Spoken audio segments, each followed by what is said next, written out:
Welcome to Journey Through the Gate, your paranormal portal podcast, as we delve into the many questions and wonders brought on by the spiritual experience. What's on the other side of the gate? Let's find out together.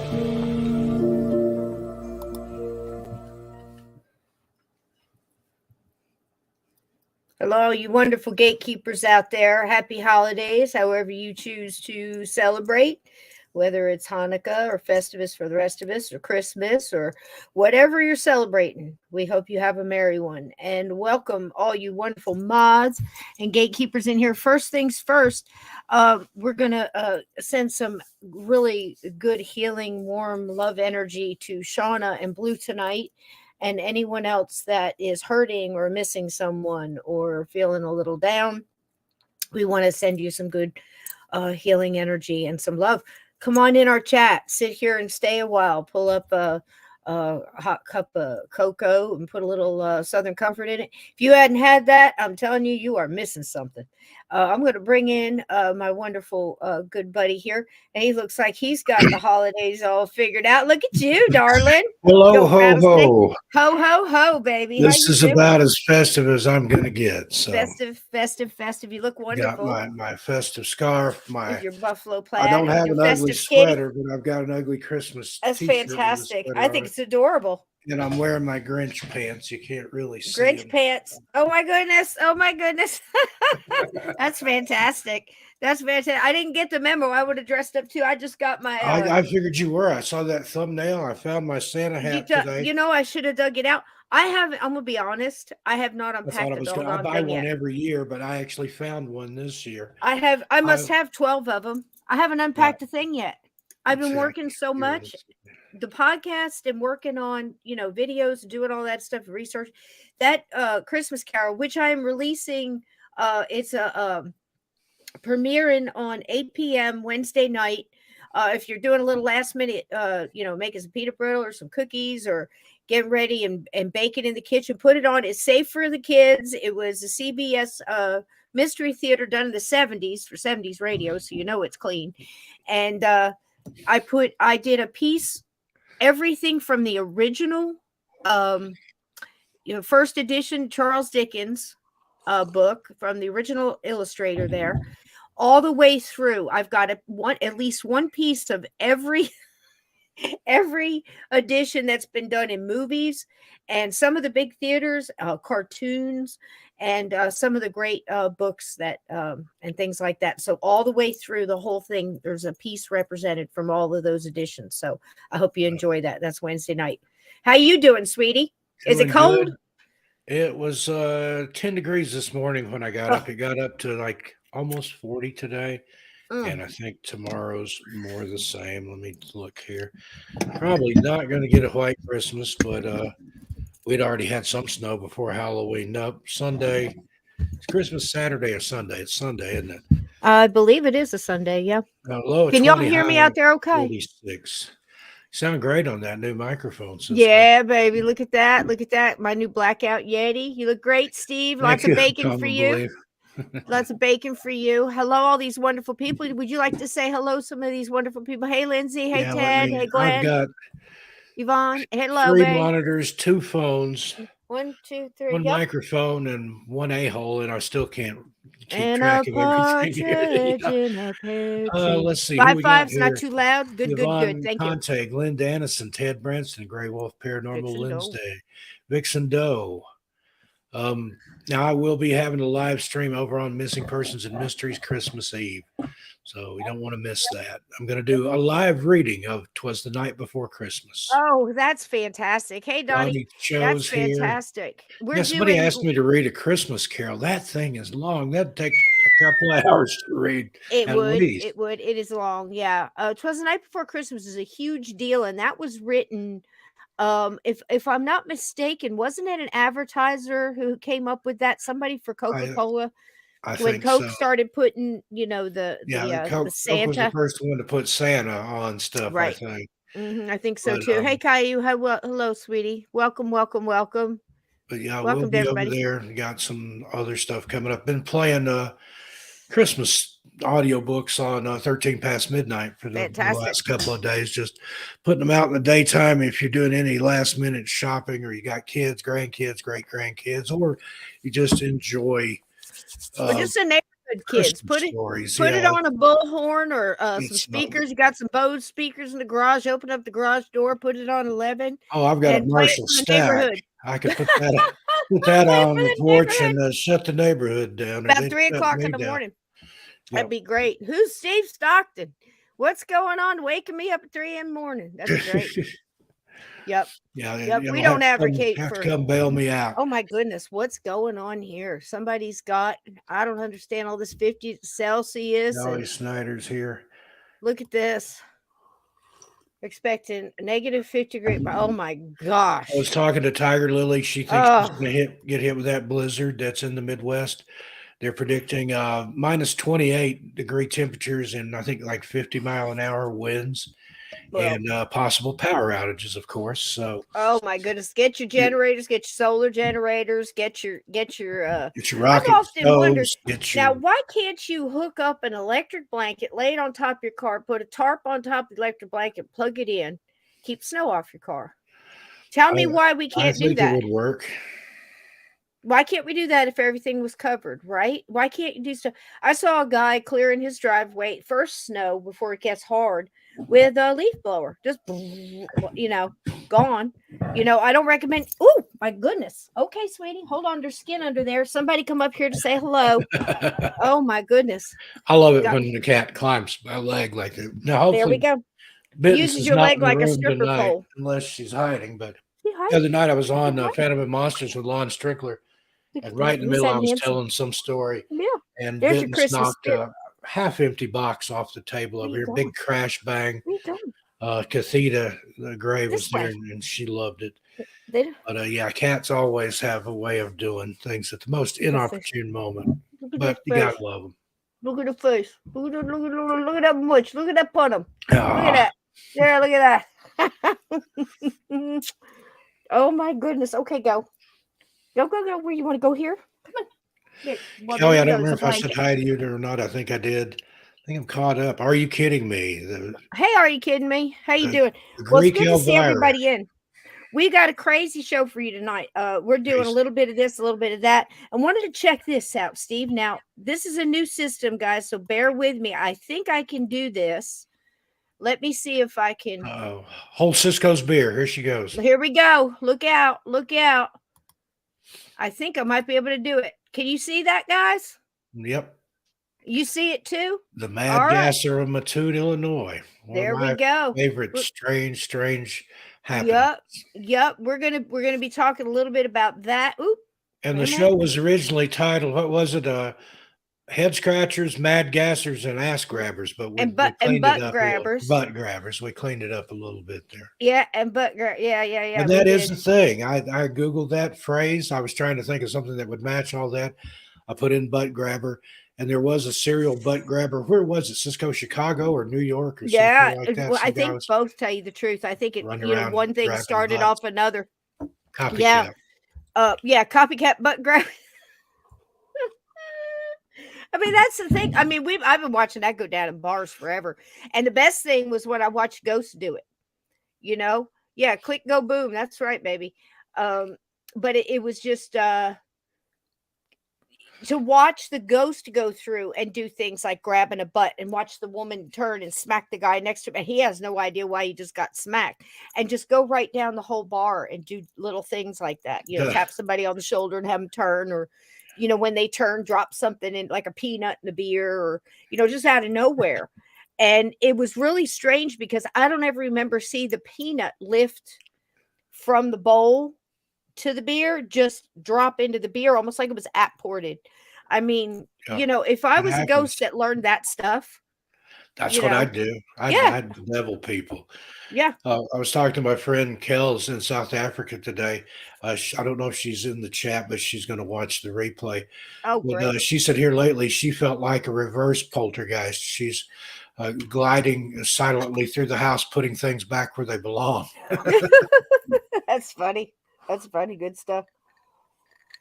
What you drinking there? Yeah, I had said something about Southern Comfort and hot chocolate. No, I think you can't do that because of gout and blood pressure meds and whatnot. This is a Bigelow orange spice tea. It's good stuff. There you go. Oh, that's good. I've had that before too. I've got a little rose petal and mint anti-stress. You see how the size of that cup, right? Two of them. We keep them coming until the stress goes away, right? Yep. But I know laughter does too. So I found this little gem. I'm going to toss this one right at you, Steve. I heard this and I said, I have to get this and save it for a special time. So this is a head scratcher for me. This was a hit in 1954 by a young man named Salty Holmes. Now, his voice, you know exactly what I'm talking about. A name like Salty Holmes, it's got to be good. I have jokes. But anyway, I'm not going to say it. Let it go. Let it go. So the thing is when I heard this man's voice, I thought that he sounded a lot like a cartoon character that we all know and love. So when we come back, I'll tell you, he doesn't do that voice, but he probably could stand in on a pinch hit if he needed to. So without further ado, 1954 hit, The Ghost Song by Salty Holmes. Let her rip, right, Steve? Yeah. Roll that beautiful bean footage. Here we go. Be scary, stay merry.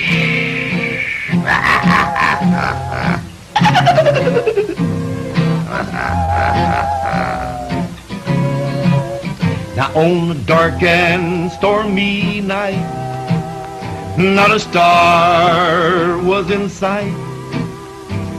In a graveyard by a church way up on the hill. Well, the ghosts come out to play, and then I thought I heard one say, I've got you, I'll keep you, I always will. Oh, now I got you where I want you. I'm gonna keep you where they got you. For you the one that shot my great-grandpa. I told you I would get you. Oh, if I saw you, now I got you. For you the one that stole my great-grandma. Now on that very same night, now that old tomcat started a fight. And this is the way it all did sound to me.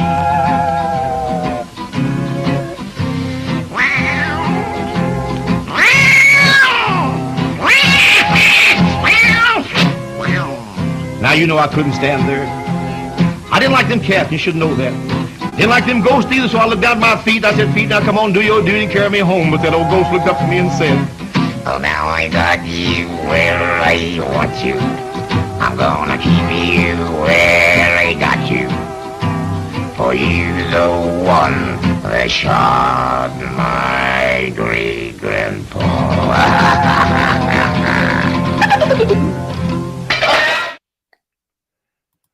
Mr. Salty Holmes, ladies and gentlemen. I think you've located Tom Waite's grandpa is what I think. Tell me that wasn't fabulous. And it did sound like Popeye, didn't it, Glenn? He did. He absolutely did. I had to go and look it up. And the bounce. Hey, there's Tiger Lily. Good evening, hey, sweetheart. Tiger Lily. Welcome, welcome, welcome. Welcome, welcome, welcome. And, all the different voices and stuff he did. I thought it was really cool because I remember a lot of those novelty songs, Steve, and so many come around Christmas. Now, of course, this wasn't so much Christmas as it was like a Halloween, but think about it. Victorian times, they told ghost stories on Christmas Eve. That's where the whole Christmas Carol comes from. Where it comes from. And I like that tradition, and I want to try to bring that back. And after my live stream Christmas Eve on Missing Persons and Mysteries, I'll probably on 13 past midnight do some ghost stories over there too. I'm going to probably start going lower and lower and lower in the chair. I've got a new vape that has a chair in here. This one rocks. So I'm not going to be able to sit still. Mine doesn't rock, but it goes up and down sometimes. The spring gets a little crazy, but starts just sinking out of sight. There, just be a head peeking over the right. So the more I puff on this vape, the more relaxed I get. So pretty soon I'll be like, like crazy.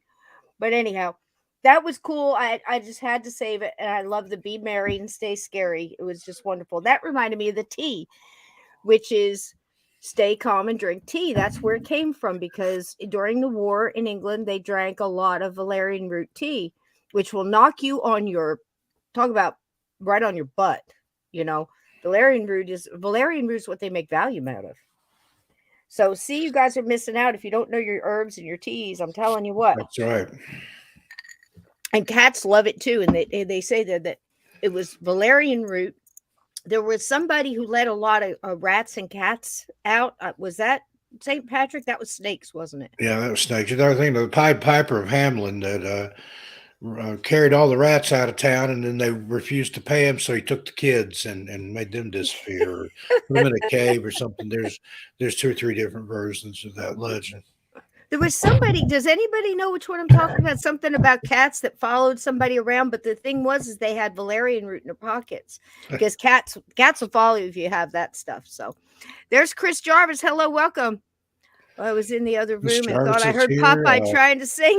HJK. I know, right? Aunt Edna, I don't know if I said hi to her. Hi, HJK.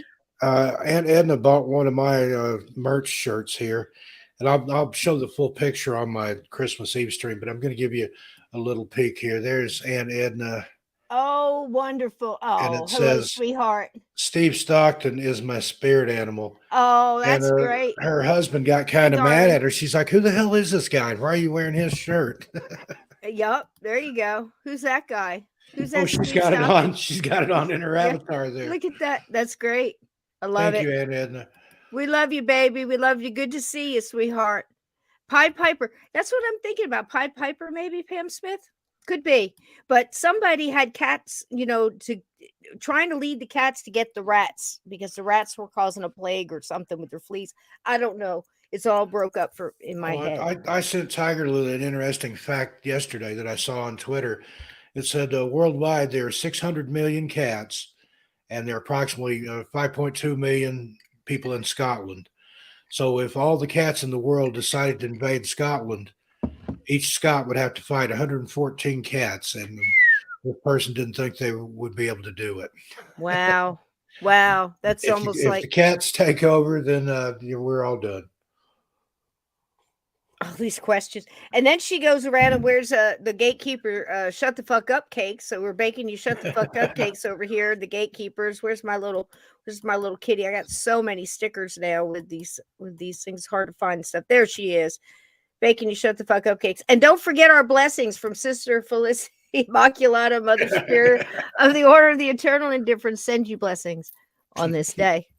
I love that so much. Beatic, God, she really does. I love it so much. And here's another one for those of you who don't have the Christmas spirit yet, or the holiday spirit yet. This is how our Christmas spirit does it here. Look at this. Well, that's a smile of contentment that only a cat can pull off. That one, uncommon belief. You have some catnip or some edibles or something there. Yeah. He's in his Christmas stocking there, guys. It's too much. It's too cute. It's wonderful. But there you go. So, so I grabbed us some before we talked about the Mad Gasser, which I've been looking into, and I don't know what to think about that. I mean, I don't know if you're torn, Steve, or you have a theory, but I there's almost a paranormal edge to it, but then think there's there is. not. I don't But know. why would somebody go around and gas people for what means? I mean, Right. they didn't actually kill anybody. It did paralyze some people, Yeah. cause some health problems. One place they think it might have even been a woman disguised as a man because they were high heel shoes. Maybe it was a man wearing high heel shoes, but Can you imagine going around and gas somebody and you're wearing high heels? I don't know. It doesn't make any sense. But they did. They said they got a little bit from footprints outside of the window. But then again, didn't they find a lipstick tube or something like that yeah, too and a in one of the cases? handkerchief and just And the some handkerchief weird had some sweet smelling something on it, some the fluid. best part is that now what they did was they went out, they came home, and on the porch by the front door was what they said was like a white rag. Some people said it was a handkerchief, like they used to carry back in the day to, before Kleenex, I guess, which is Does kind this of smell gross. like chloroform to you? And they pick it up and they start smelling it, Yeah. and they pass out. And the next person picks it up to see what it was and smells it, and they pass out. When the cops get there, what's the first thing they do? They pick it up and they smell it. It's just like, what are you doing? This is the craziest thing I've ever heard. Hey, Fast Emmy, welcome in. Okay, Ask Timmy, how you doing, Danny? He was in my stream this morning over there. I'll share the thing on the Mad Gasser, and we'll read you a little bit of that. But I thought it'd be cool to grab a couple of videos for you guys, just a couple that I thought, since we were talking about animals and animal ghosts last night, I grabbed these. That was for a you good guys. show with what's his name, Rob Goutreau. Rob Goutreau. He's terrific. He's been a longtime friend, and just a wonderful. He looks spot so on familiar medium. to me. I feel like I know him from somewhere, but I've never met the man. I have seen him on your show before, and I think some other shows. But fascinating individual. Absolutely, and to be a meteorologist that works for NASA, and then to have the best of both worlds there. I mean, he really is extremely cautious in how he approaches things, but when he tells he's you a scientist and a believer and experiencer. Right. That's kind of the way my dad was. He was heavier on the science side of things, right. But he had seen some stuff he couldn't explain. Yeah, and it's also nice because, like I said, with him, when he says something, he has thoroughly researched it and taken out everything that he could possibly, every angle he couldn't explain, and just boiled down to the facts. He's it's really great approach. But these are just a couple of quick clips of a couple of photographs or caught on CC camera that I think are head scratchers, unless it's a ghost, and it's also a head scratcher because of what Steve and I always talk about is we've got so much evidence now and so much ability with CGI and tech that even if we're looking at a real ghost, full on, we still have to scratch our heads and think, okay, is it a fake? And how could you fake it? Yeah, because the ability to capture has gotten better, but so has the ability to fake it. Right. Absolutely. So it takes a lot of scrutiny to, is it live or is it Photoshop, to paraphrase Ella Fitzgerald there. Yeah. Is it Memorex? Yeah. Yeah. Boy, that was something. Remember, she'd she'd sing a note, shatter a glass. Yeah. And Memorex could do it too. So that was a big thing. Was that the early 90s? Wasn't it? I believe that late was 80s? the 80s, but I'm not 80s? sure. Yeah. All right. Here's one. Decades kind of a blur for me anyway. Yeah, I know what you mean. Here's one to keep your eye on the couch to your left. You'll see a little dark spot moving ever so slow. I don't know if you guys have seen this one before. Is there a cat there on the couch? Here comes the owner. The homeowner comes in, doesn't see anything. But here's what it looked like from the very beginning. That's one cat jumps down and goes out that door. Now watch the couch. Cat's like, I'm out of here. The lights come on. I'm not sure if that's a timer or what.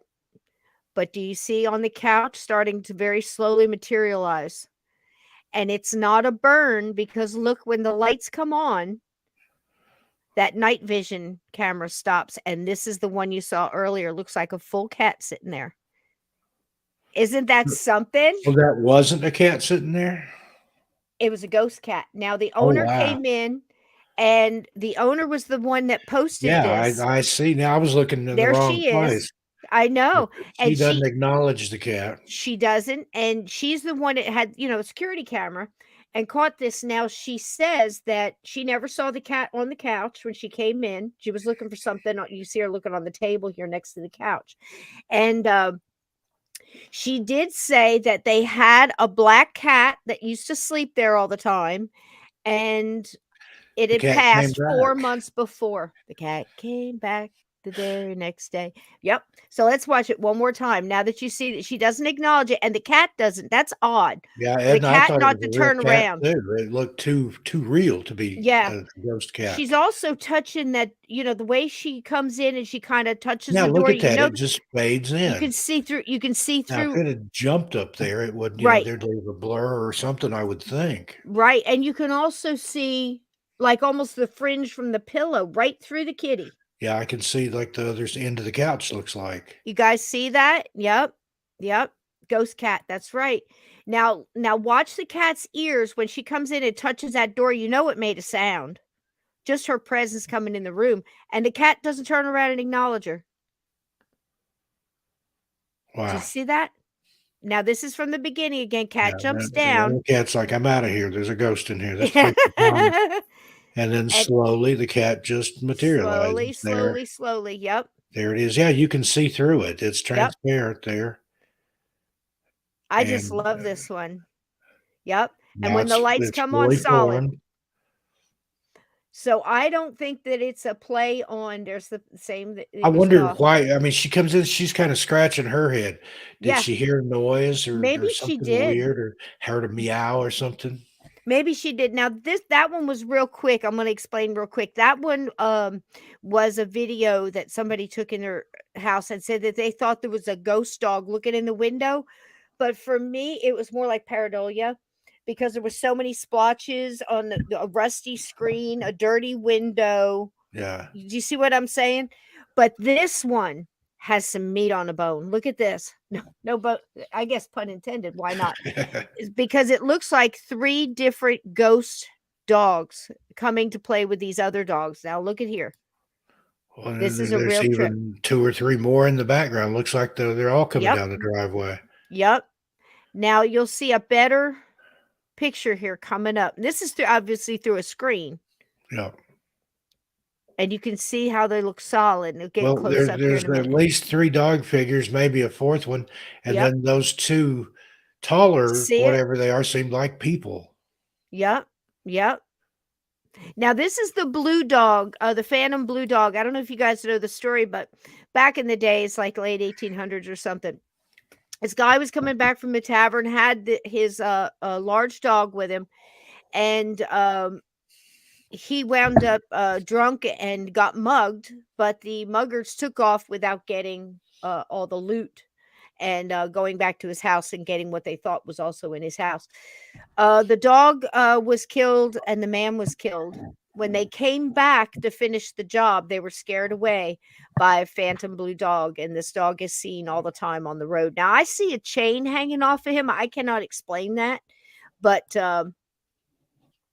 there's been lots of pictures and lots of sightings of the phantom blue dog. Had you ever heard of that one there, Steve? Yeah, I have. There's several phantom dogs. So there's black dogs. Those are prevalent in Appalachia. They're usually an omen or a warning, but they have led people to safety too. Yep. So true. I wouldn't want to meet that one in a dark alley. The hellhounds of the moors. They think that's what Sir Arthur Conan Doyle may have based the Hound of the Baskervilles. Hound of the Baskervilles. Yeah. Real sightings of these huge dogs with red eyes that prowl the moors. There's one. Okay, this is another one. Now, I can almost see a mouth in this one, but it's the fact that the eyes are reflected red so much. I can't tell you what kind of camera this was taken off of. So, very little is known. It's one of those head scratchers where you don't have so much information, but there you go. Definitely something with eye shine in the woods. Mm-hmm. Ted Branson says black shuck. Now that's a black what? Shuck. It's a particularly British thing. Ted, maybe you Oh, can explain it in the chat, or one of us can look it up real quick. But I have a book all about black shuck, mm, mm. Where's this next picture? I black had a really black good shuck one. stories. Try to remember where this is. To me, if you're going to go around and take video at night like this, you're bound to get into something. Okay, now this is the one I thought was kind of cool. Let it back up here a minute. That's close up. I definitely see a dog's head. I see his back legs, his front legs. He's bending down. I see another one on this side and another one on the other side. To me, that's clear as day. But let's get it backed up. It almost looks like people walking them too. This one, there's something almost flying above it as well. Do you see above this one dog? Almost like, I don't know whether it's trying to materialize, or let me go back. Can you see it there? There's something flying Yeah, above, and these guys got kind of streaks going. I mean, that's crazy. it's All orbs right. or Yeah, phantom something. insects or something. Now this one again is just a little girl, and they're just lost their pet, and their cat came up behind them in one of the pictures here. You can kind of see it.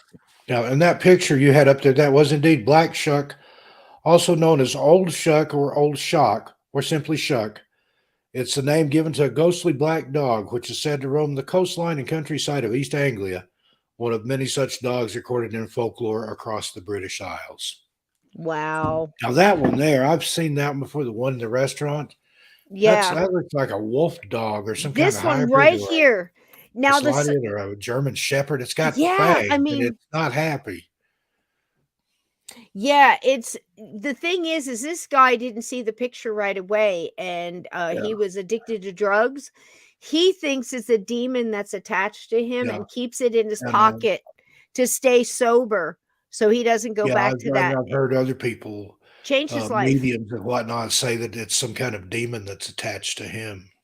Yeah, yeah. See that right there? I mean, to me, that doesn't look as much like a dog that it does And they something. said the place they were in, they looks like they just got married or something there, or they Yeah, were at a wedding ceremony or something. There was absolutely no dogs in the place. correct, correct, correct. This one here is an old famous one. You see the dog right here at her knee? That's Mhm. one of the oldest pictures right there. That's crazy. Look at that. Like a headless dog, I know, I know. It's really weird. Or it's like partially materializing, properly it seems. partially materializing. Yeah, Yeah, yeah. This one was really strange. You see this cat here? It's almost like it's being pulled by an energy. yeah. That whatever the sparkly Yeah. strands and stuff there, the cat's like leaning towards it, and the other cat's like, "See you later. They got Yeah, you, not me." it's so true. But if you look at his little head, he's almost like got his ears back. It's almost in his eyes are like squinted, like, "Yeah, what are you doing? Don't do that." Yeah, and his fur as well going with it, Steve. So it's almost like it really is a force pulling. I found that very strange. What do you guys think? It's crazy, right? Better run, girl. Yeah. It's very strange. And that cat is like, the other cats look at him, but what do you do? What's going on with you? All of a sudden his head's just, you know. There's another ghost photograph of a kitty. You can see right through it. This one, I'm trying to remember which one this is. Oh, come on, girl. Yeah, she's still trying to figure out Excuse this me. picture about that kitty. And this one, Couldn't was that mute one quick worth? enough. I think this one is almost a full body. There it is, and that's what I was looking for right there. Doggone, I can't stop it. But you can see it, the differential with like the negative. Can you see Mhm. that real quick? There it is. Look at that. Now you can see how much that cat's being pulled by that energy. What in the world? Right? Mhm. Okay, craziness. To me, that's different. How you faking that? How a vacuum cleaner and then you CGI over top of it? I don't know. But this one, you can see the whole apparition. See him? Goes right across and almost like doesn't even care about that table. Let's go back one more time. That one went so fast. Right here. Back to the kitty. Have you ever seen that one video where lady's asleep and there's some look like fanged monkey thing that Oh, jumps that's over the bed horrible. with? That one scares the Oh, crap out of me. I'd move. this is why you keep your feet under the covers, guys. Yeah. Oh, I'd have to move. And it was almost the size of like a sharp Shih Tzu dog or something. See the whole right through the desk, like the desk and the wall isn't even there. That was nuts, right? Now this guy took one of those pictures like you used to do, Steve. Where you take the picture sitting at the table. Look up behind him. Yep, You there's see a this guy? man with a long beard up there, and looks like Yep. an old-timey shirt of some sort. Yup, and he's got his sleeves rolled up. Now, if you knew that this restaurant was put on a place where there was notorious fighting with pirates way back in the day, There you go. there you go, and a lot of shipwrecks and everything else. Here we go, and it's floating above. There's no glass back there. That's not a reflection or a mirror or anything like that. This thing's been gone over upside down and sideways. That's a head scratcher for me. It looks so clear. You can see one side of his face, the dark inset eyes, the Yeah, shape he to his doesn't jaw. look happy. No, The messed up hair, the long straggly beard, and that shirt. And then you I can't really know. tell. Looks like he's wearing some kind of dark pants or something too there. But Could be. the shirt is defined, and the hand reaching out there, his left Yep. hand. Yep, absolutely. It's crazy. Yep. Thought I had a close. Tiger Lily There's says, a my close. cat came to visit me after he passed. He jumped on the bed and was next to me. I had a water bed and felt the bed move, but he wasn't there. I spent the night with a friend one time. I felt his cat get up in the bed with Yep. me. It cuddled up next to me. It purred. And I said, the next morning, I said, if you're looking for your cat last night, it spent the night in there in the room I was sleeping in. He said, Steve, that cat's been dead for 3 years. He said, but I feel him all the time. He rubs up against my legs in the dark and stuff. I Yep. felt the cat jump on the bed. I felt the cat cuddle up next to me. I could hear the cat purring and feel it purring. They got that little rumbly feeling. And but there was no cat. Wow. I've had the same thing happen. I told it last night with Rob Guttrow, after Mario's cat Simon passed, he got up on the bed. And the thing was he limped before that. I always knew it was him because of the way he would step, hop, step. He had a little limp to him. And after, it was like 3-4 days after he passed, I felt him get up on that corner of the bed and come across, and his limp it was gone. And I knew it was him, and I knew it had been over there long enough to get that healing, But here's a good close up of it. You can even almost see the knuckles on his hand, Steve. Yep. I mean, it's just, it's just so clear. And the people didn't want to even let it get out.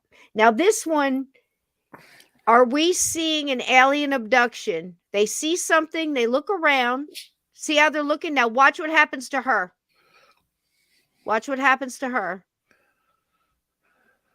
They're just talking, sitting out probably by the pool. Looks like maybe by the pool or on the edge of the steps or some porch.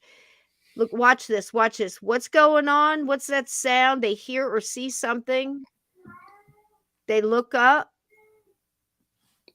Looking around. Well, glitched out and he took a dive. Did you see that? What in the world? Now, are they acting? Or, is this like a little CGI? A little, he looks pretty surprised. Yeah. Right? Well, it looks like he either jumped or the energy threw him over there. It looks more like he was tossed or knocked back. Looked almost like a lightning bolt or some kind of a directed energy weapon or something in there. Right. He's scratching his head for sure. It could be, could be missing 411. Could this be what's happening? He's looking in the pool. He's looking. I think that there are some. He looked under the chair, like he's obviously. But what would you do? Yeah, you wouldn't. He's stunned. I see the zaps and the energy waves there, and now, he's knocked there. He gets up, he turns the chair over, he looks in the swimming pool. What? One more time. One more time. He looks at it one more time. I think there are disappearances like that. Literally, now people listen. Turn around and turn back, and their friend or kid or whoever's gone. I mean, who's to say, right? Yeah, he did. I'd look in the pool too. But what's this zap? And they hear something, they see. Now, watch their body language. Just crazy. And no, I didn't mean missing 411. Like, I'm not saying like Mr. Politis is up there with the UFO zapping people, so or anything like that. It could be UFOs. I don't know what it is, but Look at this again. This is crazy. They act like they hear something. He's looking around in the sky. Look at him, Steve. He's looking up and around, like probably the treetops in front and back of him. Now, not to be mean, but what if this guy was sitting here and going, I wish, dear God, please shut her up.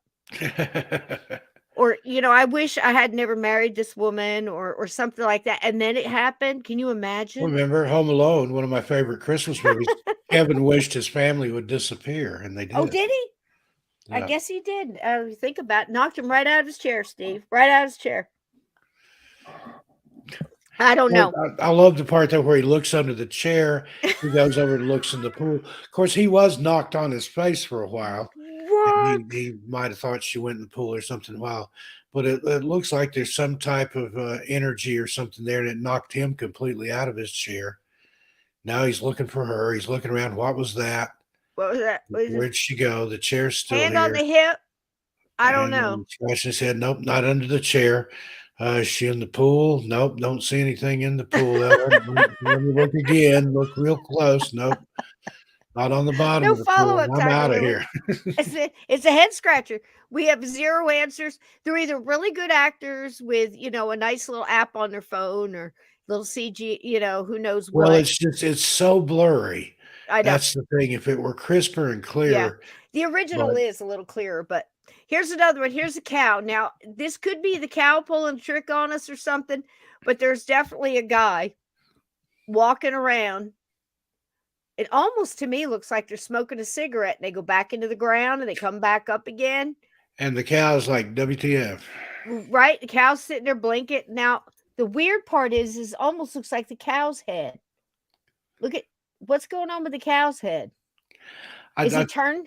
It looks like she just got it turned at an odd angle, but I couldn't really tell.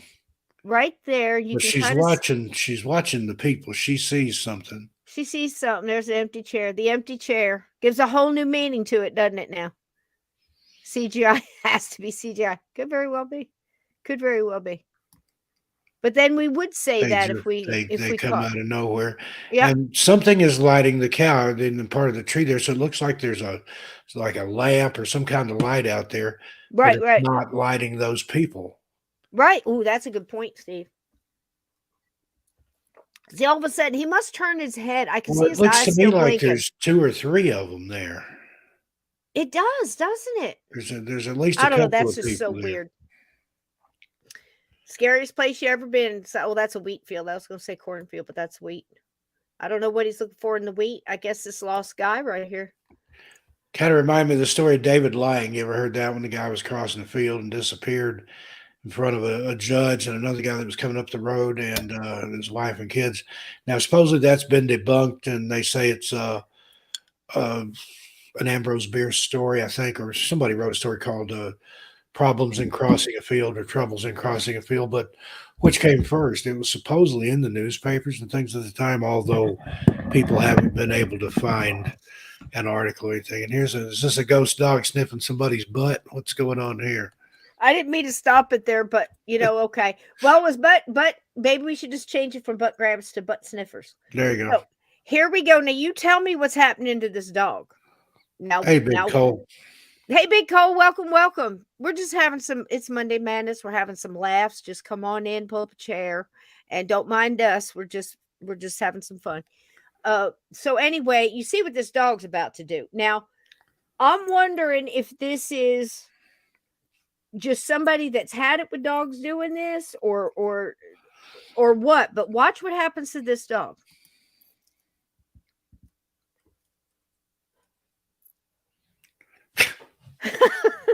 Somebody kicked that dog in the butt. It looks like it was on a leash and got dragged away, but it's not on a leash. It gets kicked in the butt. You can see it, the force of the kick, and the butt turns around. Yeah. It bends with the kick. Look at that. There. Look at that. Here's a close-up. Boom.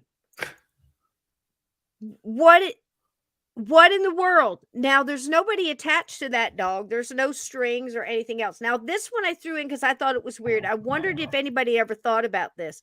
This is a man. He's just sitting there on the couch by himself. doing some work on a laptop. And you can see the reflection in the TV. Right. And Or there's nobody laptop or there. whatever it is, but there's nobody there but him. He's even Right. looking around for the reflection. Look at this. Now he shuts off the TV. This would scare the shit out of me. I jumped so high. Look at that. There's somebody sitting next to him on the chair. Look at that. Isn't that crazy? Did y'all see that? I can go back. Yeah, that was strange. There's the dog getting his butt. But again, we'll watch the dog. fly. Either that or the woman had some flatulence there and That blew was the dog powerful. across the beach there, wherever they were at. Maybe a little lactose intolerant, something like that. But Look, there we go. there's somebody sitting next to him on that Somebody couch. sitting next to him. Tell me that wouldn't freak you out. The next time that you shut off your TV, you might not want to look in the screen. Hey, Davy Jones, welcome. Look at that. Our Davy Jones, how And he's just sitting there are you calm. doing? I like how he has it set up there under the stairs like that. That's kind of cool. All right, now this one, I have no clue what this one is. Let's see. It's probably haunted jail cell. I don't know. Let's see. Oh, this one here.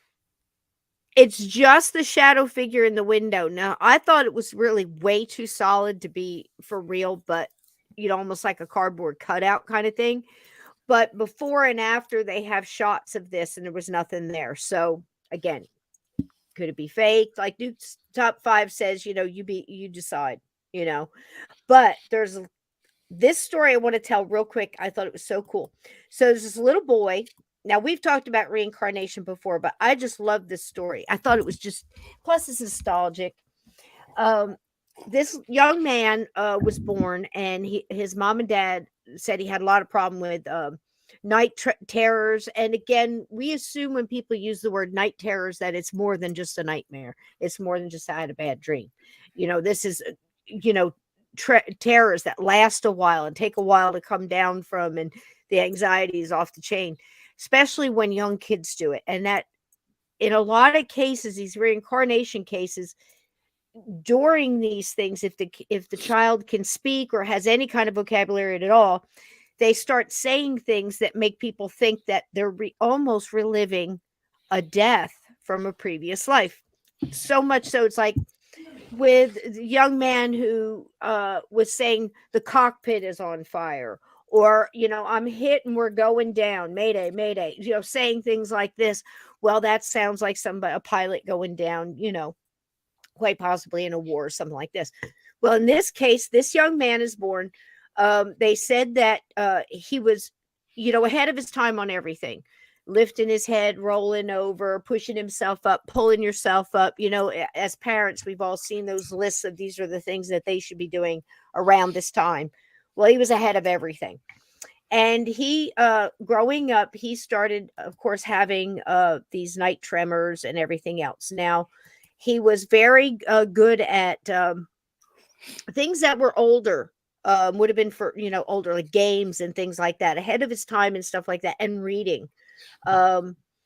He also, his middle name was Ko, which was the mother's maiden name, Ko. So her, I forget his first name, Jonathan or whatever, Ko. And, Cole. And he would say it as Coe, C-O-E, instead of Cole, C-O-L-E. Okay. She thought he had a speech impediment. He also would be adamant about certain things, like his birth date. His birth date would be, it was the 21st of June. And he would scream and cry when his mother would tell him this. He said, no, my birthday is on the 27th. Okay. So these little things would go through. Now, one night he's sitting there coloring. He had this thing about Hollywood and all these nightmares. When he was having the nightmares, he would say things like he was crushed. It's so heavy. I feel like I'm bleeding to death. I can taste blood. He's saying these things as like 3, 4, 5, 6-year-old, which would horrify parents, especially his mom. And he would also say things in reference to Hollywood and old Hollywood. He wanted to go to Hollywood, little things like, where do you want to go to dinner? Not the Golden Corral or McDonald's or anything. I want to go to Hollywood. Yeah. So on and on till his dad finally asked him, why do you like Hollywood so much? He would have all kind of fits and tantrums. He was, big time, a handful.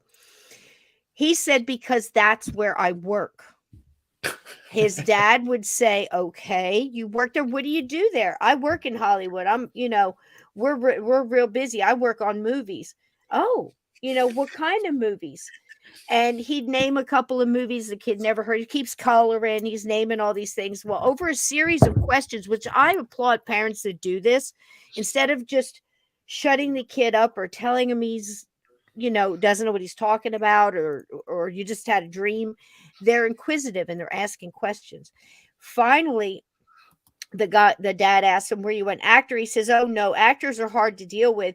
He said, I'm not an actor. I'm a writer. Well, they start digging, and the guy's just naming movies and naming books and things like that. He finally hits on this kid was the reincarnation of the screenwriter for Gone with the Wind. Wow. He was crushed to death by a tractor at his own farm. So Sidney And Howard there is he is, that who it was? I Sidney believe? Howard. And they finally took him to Hollywood. They visited outside of the farm. They were afraid it would be too much, and other people owned it and stuff like that. But she did a lot of research and found out he was indeed crushed by a tractor. They took him to the cemetery, and this kid ran right up to the grave where Sidney Howard was buried.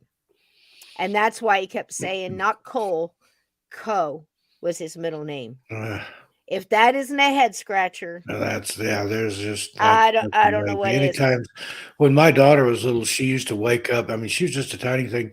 She'd wake up crying, and we'd say, I miss my mommy and daddy, and like, we're right here. And she'd be like, no, my other mommy and daddy, the one before I came to live with you. And that's, boy, that sent chills up my spine. She has no memory of it. And in adulthood or even later in childhood, she had much more than learned to talk, I don't think, 2 or 3 years old or something, but it was just frightening. It is, and it throws you off. And like I said, I really applaud the parents who, have the time, first of all, listening to the kids and listen to what they're saying instead of just, tossing it out. Because I've said my thing. I can remember as old as maybe 8, 9, having the dreams where like I'd be dreaming I was a warrior. I was in battle. I was a soldier through all different times. One, it would look more like a World War II, World War I kind of scene. The next, it would be going way back to like, where the Knights Templar and, fighting for King Edward, all of this was going on, with the tunics and the armor, the large swords. I can remember the heaviness of the sword. And I remember coming to my mom and saying my hands, and feet are covered in blood. Wow. And I'm looking at them like this, and her eyes just getting, her eyebrows all the way up to her hairline going, what? Can you imagine? But, you're just coming out of these dreams, and she, of course, like a lot of parents would say, okay, you saw something on TV that scared you, like, know what I mean? Yeah. But that's okay because they have to deal with it too, and can you imagine? Leave kids alone. That's very cruel of the spirit. Leave kids alone. Which one was that one, Glenn? I don't know. I missed something. Yep. It was definitely trippy, Davey. Yep. Oh, and say hi to Mari Gaddy. Welcome in. She says she's late, but welcome, Mari. Welcome. Better late than never. You come in anytime. Go back after the show and watch it from the beginning. Yep. And Ed and I used to be convinced I was adopted too. I'd go to any kind of family get together, and I'd sit there and say, I cannot be related to these people. I still do it. And I even cornered my mom in adulthood. I'm like, tell me, am I adopted? I really, really, really want to know. And she showed me pictures of when she was pregnant. She showed me pictures of me in the maternity ward in the hospital, in the window where they put the babies, and had my name and everything on there. So, but I thought for years that the babies got switched or something. Right. Well, I'll tell you what, Steve, I don't know if you had pulled up on your end or you want me to share that Mad Gasser. I've got some stuff on my phone I could read about. I don't know Um, that much about it. I know you know a little bit more, but I can share that screen if you yeah, well, we kind of told the basics of it that there was okay. person spotted either spraying some sort of oil or gas or oily vapor or something into people's homes. Right. There was one couple that the woman smelled it and then realized that she had some sort of paralysis and couldn't get out of bed. The man found that he could get up, but he could barely walk. There were several different cases of it. Now, there's been all kinds of explanations from mass hysteria, industrial pollution, or an actual physical assailant. And then a lot of paranormal writers have covered it too because it just was so odd. Mhm. Mhm. And this one little town. Yep, this one little town. I don't know if you can you all see that picture? I know there's a delay. Yep, I'm looking up on It's my like monitor. I see it. probably This 30s or is something there based on the uh-huh. cars. Mattoon, Illinois. Yep. Yep. And it says the Mad Gasser of Mattoon, also known as the Phantom Anesthesiast or anesthesic prowler, was the supposed perpetrator of a series of alleged gas attacks. Now, don't laugh with your fart jokes and stuff because I'll tell you what, this could be scary. Targeting the residents of Mattoon, Illinois, the incidents began August 31st, 1944, and lasted 2 weeks. In total, about 35 individuals believed they were victims as they suffered symptoms in their own homes. The identity of the Mad Gasser and whether or not the gassings ever really occurred are still a mystery. How about that, Steve? Yeah, it's 1944. Now just that's it's near the amazing war. the war is Yeah. during wartime or near wartime. But there's I was trying to find it here. Here's That Urban that Reef's date, account. August 31st, that comes up a lot in Sure paranormal does. things, and I don't think It sure that's does. too early to be the solstice or the equinox or whichever. You have to correct me Mm, there in the chat, but mm. after that We'll date, have I to think leave that that with the date had chat. something to do with Jack the Ripper too. I believe there was a Ripper victim.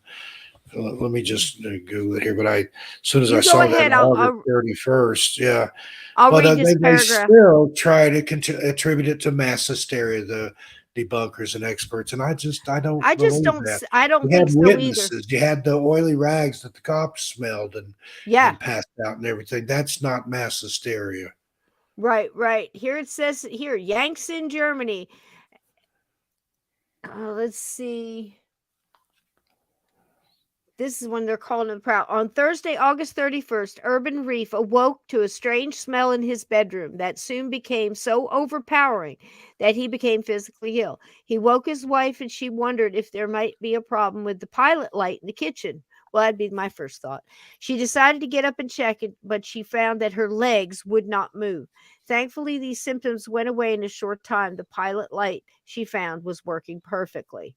Um, they also blamed a lot to the newspapers for putting out, calling it the mad gasser and, putting out all the accounts that it caused the hysteria. But there were so many victims of this, um, different things, right, Steve? The way they were paralyzed and stuff. It didn't hit everybody the same, did it? No, some people were barely affected. Others were made nauseous. I think there was one lady that had to be hospitalized. There we go. Sickly sweet smell, burning sensations, nausea, and Mm-hmm. partial paralysis. And Mm-hmm. some of the other odd things that have happened on August 31st, there's just a couple here. There was the first attributed victim of Jack the Ripper, Marianne Nichols, a prostitute from London's East End, was found on the 31st. August 31st, 1997 was when former Princess Diana died in France. Oh There's wow. there's there's stuff that happens. There's an accordion almost with certain dates, like there is with names and places and things like that. My goodness. The investigation, yep, the whole thing was, they think it was a combination of more than one thing. Now, I was wondering if there was anything that had to do with the war and, somebody in there trying to get, revenge on people in the town or whatever. Yeah, now I don't remember, in the Axeman of New Orleans attacks, they first thought a lot of those that he was just targeting Italian immigrants, but then we Right. found out that there was some other victims as well. Mhm. I haven't looked into what these backgrounds of these people were that experienced this to see if they were some sort of ethnic minority or, Uh-huh. and just, around wartime, there was a lot of weird stuff going on. Right, right. There's a story that I've heard about in front of a school somewhere. I think it's in Ohio or Milwaukee or somewhere. The Mhm. kids were coming to school one morning, and somebody had either written in chalk or painted real big outside the school on the sidewalk, "Remember Pearl Harbor," but it was like a year before Pearl Harbor ever happened. So there are little hints and flashes and things that happen that can't be explained. This is Uh, awful. Bonnie Prince Charlie, not Prince Charles, but Prince Charlie, his drum, it's in a museum, but it's known to beat before Britain goes to war. They'll hear Oh it my beat God. once. There's maybe multiple times. Some of you UK people in the chat know what I'm talking about there. They heard it on prior to World War One. They heard it prior to World War Two, and then they heard it on one of the ships prior to the end of World War Two. Was Can that you Dick guys Van see that? Dyke there? Is that Dick Van Dyke? Boy, I he's was looking rough. Oh my gosh in heaven. Please tell me that's not Dick Van Dyke. Is it? Look at I, them pants. I You think wonder that if they he's would dress him made better. up for something like that, but that's sure who it looks like. Some of those things are clickbait, though. I've Oh, clicked sure. on some of those things and He's looked for probably doing a cameo as a a street bum or or something. something. Who knows? But yeah, most of those are clickbait. But I had to say so. But yeah, that was a trip. But the thing is, a lot of people are saying gas leak and everything else. But there were multiple sightings of.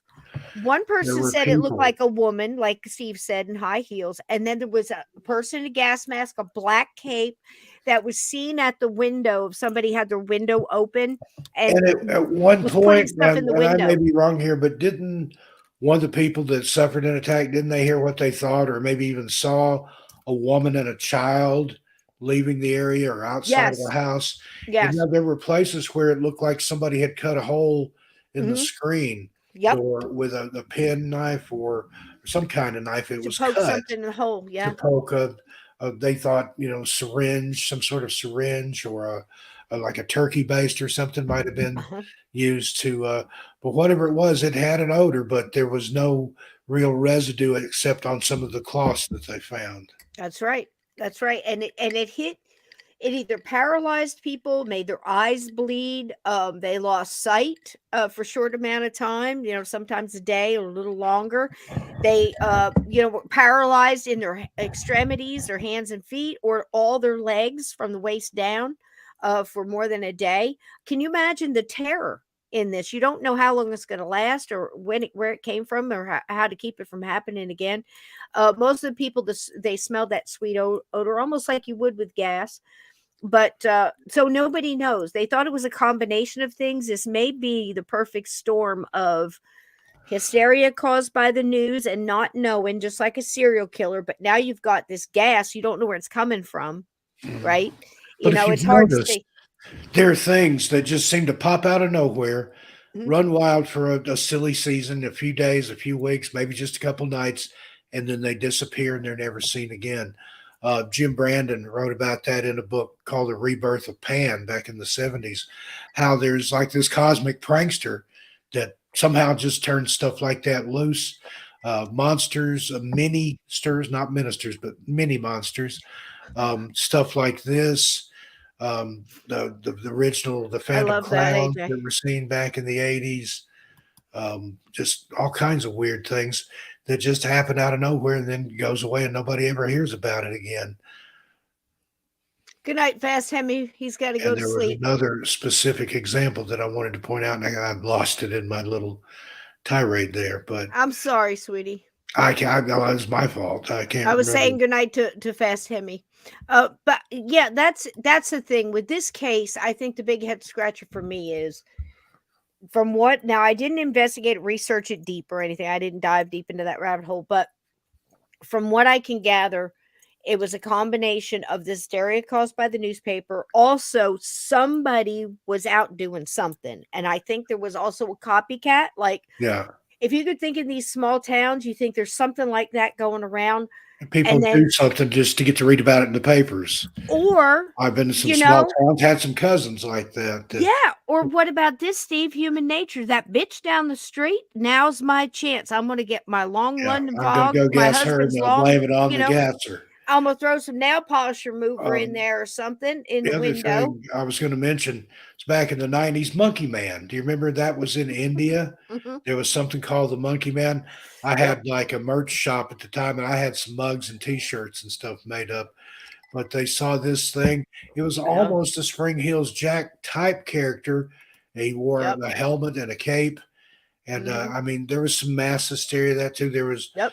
people, they started sleeping on their roofs because the Monkey Man would come into the apartments and Sure dwelling. does. And there one night there was people sleeping on the roof of a building, and somebody screamed, "The Monkey Man's here! The Monkey Man's coming!" And people were literally jumping off the roof and Yep. injuring themselves to get away from this Monkey Man. But that part was attributed to hysteria. But people did see something. Yep. A And sleeping a with their monkey with a windows. costume or something. Well, it was hot. 1944. Yeah. 1944, they had their windows open, because there's not air conditioning in every house. They, in August, they're going to have their windows open for that breeze. You know how it was, you know. We'd always talk about things that nobody talks about anymore, like cross breezes and stuff like that. Ooh, we get that nice cross breeze coming through with the screen. You know what I mean? And everybody closing their windows up, scared to go anywhere because they didn't know what they were running from. You see what I mean? And that causes hysteria. Look at the War of the Worlds, 1938, the radio show. Mass hysteria on that. A lot of things, suicides and things like that are attributed. And I hear both Yeah, sides of that that. was in New Jersey. Now, have you ever been to Yep. that town where the water tower was, where people saw the water tower and thought it was one of the Martian ships with legs? The small town, I think they said a small town. Mhm. They used a real name, and that's what got them in trouble Yeah. because, And, everybody was just. one husband came home, found his wife in the bathroom with a bottle of poison. And he's like, "What are you doing?" And she said, "Haven't you heard the Martians are attacking? Better this than that." Oh, my And God. he talked her out of it. Wow. They said several Hysteria. times, this is the dramatization. But everybody listened to the radio then, and they were doing it like a regular show. They would play a music, and then the announcer would break in with a news report. And then with each update, it'd get a little wilder and a little wilder. And it caused mass hysteria, really all up and down the eastern seaboard. Yep. And Spring Heel Jack, that's another one, Davy Jones. Spring Heel Jack, I love that one. Anytime that Steve and I do monsters, I tell Steve to tell about Jack, it. and there's been some modern day sightings of a similar creature There you over go. on my Bandcamp page, bandcamp.stevestockton.com. I've got an Grover audio Mills. book there that Barton Nunley wrote for me that I narrated, and it talks in detail about Spring Heel Jack and one of the Grover chapters. Mills. So go check that out. If one of you mods would drop a link to my Bandcamp, please. There you go. Yep. Bandcamp.stevestockton.com. These Black Op mods will get it. They'll get it. They'll get it. We need to make Tiger Lily a mod. Should we make Best Tiger mods in Lily the a mod? business. Yeah. You want to be a gatekeeper? Hold up your right paw and say, "I promise to keep my light burning and to keep all the porn robots out of Cisco's chat." That's all you need to say. Amen. There you go. You got it, Tiger Lily. You got this. See, I made her mod over on Here, I'll 13. spit in my hand, and you can spit in yours, and we'll wish it on the screen. We'll do a spit thing there. Isn't that how you lock it in? Hang on 1 second. We're going to get you a. I guess I can give my own show a thumbs up, can I? Of course. Is that I allowed? always do mine. That's just one more. There you go. There you go. If you don't like it, why you expect other people to like it? You got a wrench now, Tiger Lily. Behold, welcome to the Blue Wrench crew. There you With great go. power comes great responsibility. Wield it wisely, but don't be afraid to crack some heads. There you go. All the mods need to share the recipe for the shut the fuck up cakes. We need to be able to make those fast. You get a $500 signing bonus. There you go. There you go. That's great. There you go. 90s Coast mass hysteria. Tiger Lily went from 0 wrenches to 2 in 1 week. Yep. There you go. There you go. in 1990s. Now, was that Peter Underwood's Ghost Watch? I love that Ghost. I love Peter Underwood. He was just so. He was not stoic. He was English. I don't know how to put it. You know what I mean? He had that presence, and the way he just told a story, and it was like, okay, good night. You know, it's just like it's like, wait a minute, what? You know, they just did what? A ghost did what? You know, but he was a trip, man. I just the time and everything. What a career he had. I think he was like 38 years as the president of the Ghost Paranormal Society of you know, whatever. It was a big deal out there. But he was a trip. I really like him a lot. But there you go. That's some other ones. Now I've got a real short one here. This was from the Shanley Hotel. And it was the last little ghost vid I have of an animal. But I just love this one because if you are a cat owner, you have seen this little cat butt go down the hall a million times with a little tail stuck up in an exclamation point. And I just thought it was the greatest little story that one of the ghosts in the room at the Shanley has taken over this cat. So that's my cat. So this is real short. It's only 2 minutes, but let's take a quick look. I had a cat for close to 13, 14 years. And when I had lived in the other house, I used to let the cat out at night and the cat would come back during the day. But when I moved into the hotel, the cat refused to go out. And I couldn't get the cat to come into my apartment. For some reason, the cat wouldn't come into that room. And the minute I bring it into the room, she'd take right out the door. So I started feeding her outside in the hallway. And she would roam the building. Then after a while, she started going up to the 3rd floor. And she would come down to the 2nd floor, she would eat, and she'd go back up to the 3rd floor. Then after a couple of months, she refused to come down off the 3rd floor. And she would stay in Claire's room. And we picked up an EVP one night of Claire saying that it was her cat. It's my cat. Keep in mind, Claire's been dead for about 100 years. See him going down the hall? There he is. There There's he his tail. See him? Toot, toot, toot, toot, toot. There he goes. Look at that. He's in a hurry, too. Yeah, I know. He's just, you got a little scuttlebutt there. There you go. It's so cute. Okay, Tiger Lily, what clarified Lynn Danson there was a fake real-time documentary, I think it aired Halloween night, and they were reporting stuff that didn't really happen as a real broadcast, and that was the one that freaked people out in the UK. I'd forgotten about that. Thank you, Tiger Lily. Yeah. Kind of like, what was that one show that they said was real, but it wasn't? It had all these Harvard professors talking on it. It's Blair Witch Project. Yeah. What a joke that was. Some of the actors and actresses in that actually had to go in public and appear to prove that they were still alive. People wanted so badly to believe in that. And but that was the best guerrilla marketing campaign ever. They started out putting missing posters, missing person posters up on campuses and in towns and convenience stores and stuff that said these kids were last seen in whatever place in Maryland that was, and it worked. And then people thought that was a real documentary. My goodness. Yeah. I mean, I can remember watching that, getting about 15, 20 minutes in.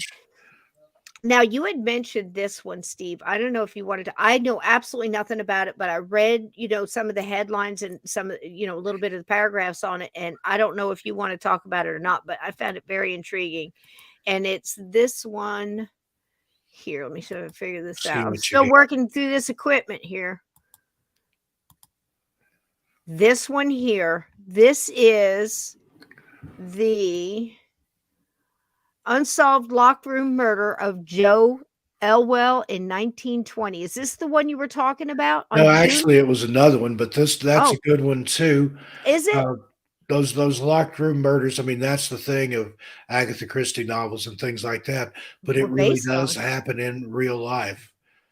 I'm going to read this little paragraph here to give you an idea. On June 11th, 1920, shortly after sunrise, Elwell was shot in the head by a .45 automatic pistol in his locked New York City house. That morning, housekeeper Marie Larson arrived as she normally did at the Elwell's elegant apartment. However, this time she was confronted by a gruesome sight that momentarily shocked her. There he is right there in all his glory there on the beach. She hurriedly exclaimed that there was a stranger in Mr. Elwell's apartment and that he was dead. Upon further inspection, it was discovered that the stranger was Joe Elwell, only without his designer wigs and gleaming dentures, which he used to enhance his appearance in public. Elwell is believed to have been shot in the head, but suicide is not probable explanation. There was no sign of the weapon in the room, but the murder weapon appears to have been fired at a distance of 1 to 2 meters, 3 to 5 feet away. How about that? There it is right there. Police reconstruct.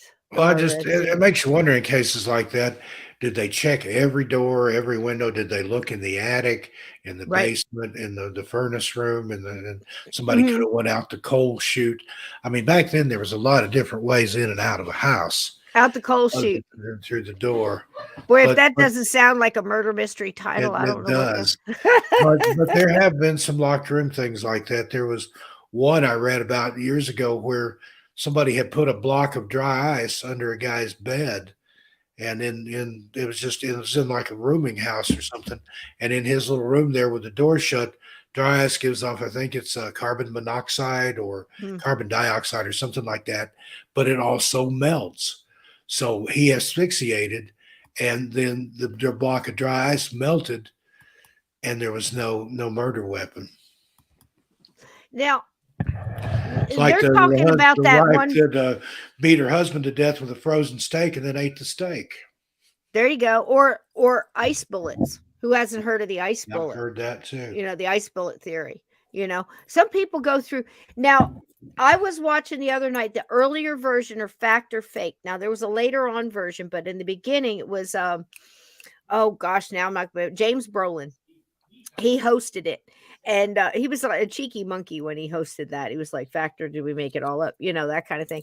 But there was 5 different ones. Now, the 2 that were true was a great story about a mom who was a singer. Her husband was her manager, basically. They had a great relationship. They had been through all the bullshit. They made it through, and now they're pretty solid, you know.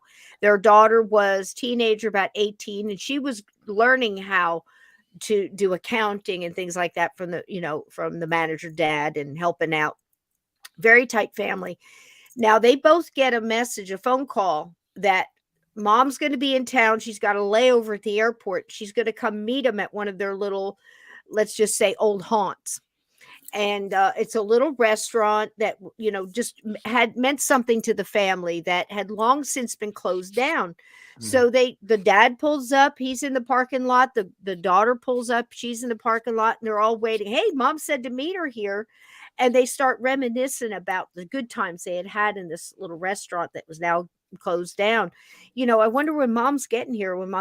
Now the guy gets the phone call. The husband gets a phone call. It's the police in, I don't know, Chicago or whatever. Of course, it was the plane had crashed, her and the band dead. And this had happened before like 10 o'clock in the morning. And they got their phone calls at 10:45 each. That from the mom that says, meet me here at this restaurant. And while they were there, the girl looks and she sees this little gleam under the table.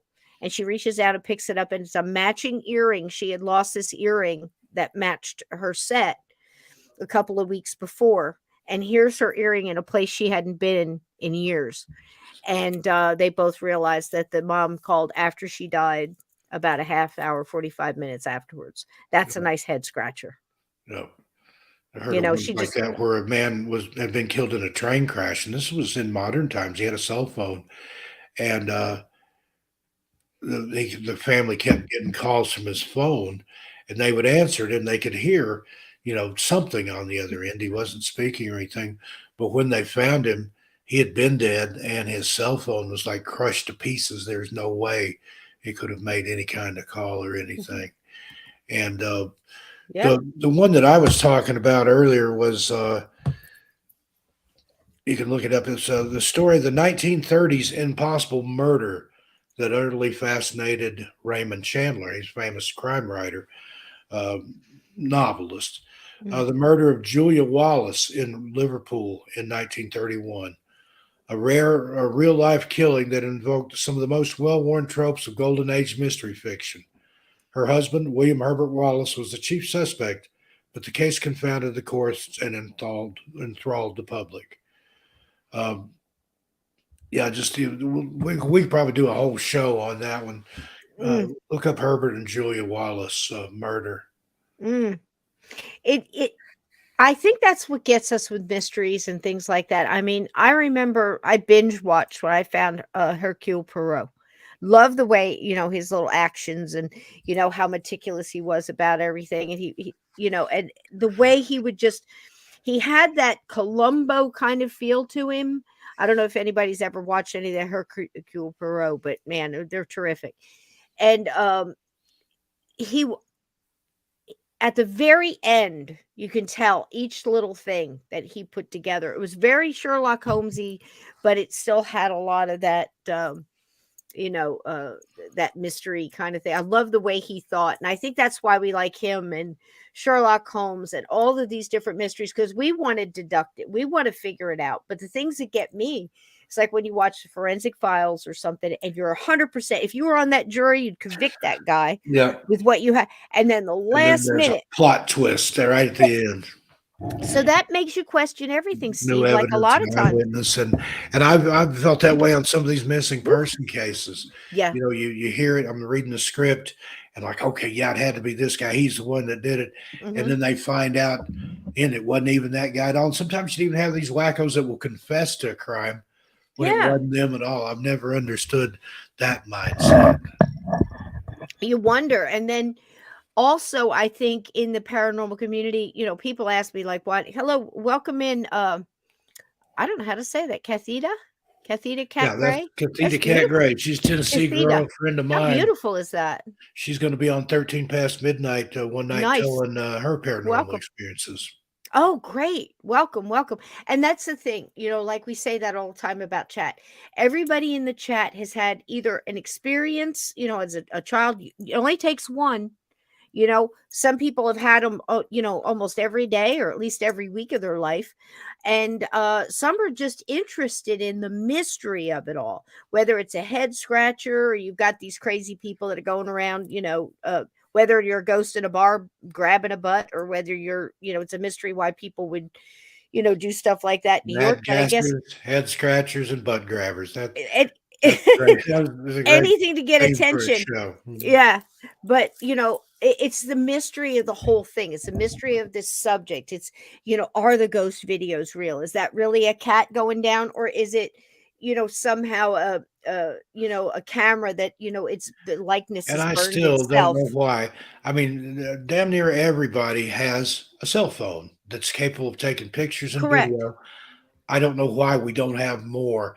People got these Ring doorbells. People have got baby monitors and video in their houses now. I think we'll start seeing more, and there's probably a lot out there, and people are just in denial. Like, I'm not going to show this to people. They'll think I'm crazy. That's it. That's it. 100%. Remember, that's when you and I were kids, where I went to elementary school. It was out in the country, but about half the kids there, their fathers worked out at Oak Ridge National Laboratory where my dad did. So you had these kids of physicists and rocket heads and nuclear scientists, and you had tobacco farmers and pig farmers and just regular old folks. And you didn't talk about stuff like that. I was already shunned anyway because I liked to read books and didn't care about sports and wore glasses. So if I came in there and started talking about stuff I'd seen out in the woods or things I'd had happen to me, I would have been even more of a target. I did everything I could just to lay low and stay out of the way and let them kill each other. Lots and lots of bacon. Yeah, we're swinging bacon at Cathedral. That means love, sweetie. Yum, yum. Bacon is love here. Isn't that funny? But yeah, that one cat video, every time I look at it, and understanding the backstory, understanding this lady saying. Yeah, I thought that was a real cat. I was watching for the cat's reaction. And I'm like, I don't see what I'm supposed to see, but I hadn't seen the cat fade in. I was too busy because it's kind of cluttered there. I was looking at everything else going on. And I thought that there's kind of a spot on the arm there because you said it looks like a burn. But no, that cat materialized. Right there in front of your eyes. I wanted, because the other cat's like, I'm out of here. There's a ghost cat in here. And then there comes the other cat fading in. The lady must have heard something or knew there was some kind of commotion. It's probably motion lights. Here he comes now. Yeah, it could be. I the didn't lights think of came that. on. She opens the door and Yeah. looks in to see, what's going on in here because she kind of literally scratches her head like, Right. what was There that? it is. Never seen anything. Head And scratchers. she didn't Literally. notice the ghost cat on the couch. Ain't that something, man? That Ain't one that some gets me. shit? Yeah, One of my because new to me, catchphrases. it doesn't look like a burn, like, in if you run the same, gas station video over and over and over again, Yeah. Well, you might. sometimes a bright light will cause a burn in like that, particularly Mhm, on older video equipment. I had mhm. a shoulder held video camera back in the 80s that had a recorder unit that you wore in a big bag. The whole thing weighed like, 50, 60 pounds. And if you pointed it at a bright light, it would leave a purple blob on there. You could point it at the light for a little while and then move Yeah. it away. And then wherever you pointed the camera, there was this purple blob. But it was stationary in the frame. You could tell it was Mhm, something in the lens and not anything. mhm, But that doesn't look like a light burn or any kind of light anomaly or something there. I mean, mhm. it literally fades in, and it's the shape of a cat. It fades, It's yeah, a and ghost. you can see the pillow through it. You can see the fringe on the pillow through it, and I mean, it's just, to me, that just debunks everything else. I mean, and I don't care. You're not going to get a cat to cooperate with your fakery either. Sit here, don't move. Yeah, don't move. Pretend Yeah, nothing's yeah. happening. Animals Yeah, are something else. All those different ones with the dogs in the driveway with the other dogs just materializing, almost smoky and like. I think there was some people. I think there were some other Yeah, apparitions there I too. do too. Now, Ted Branson says like the Bigfoot videos, they're always blurry.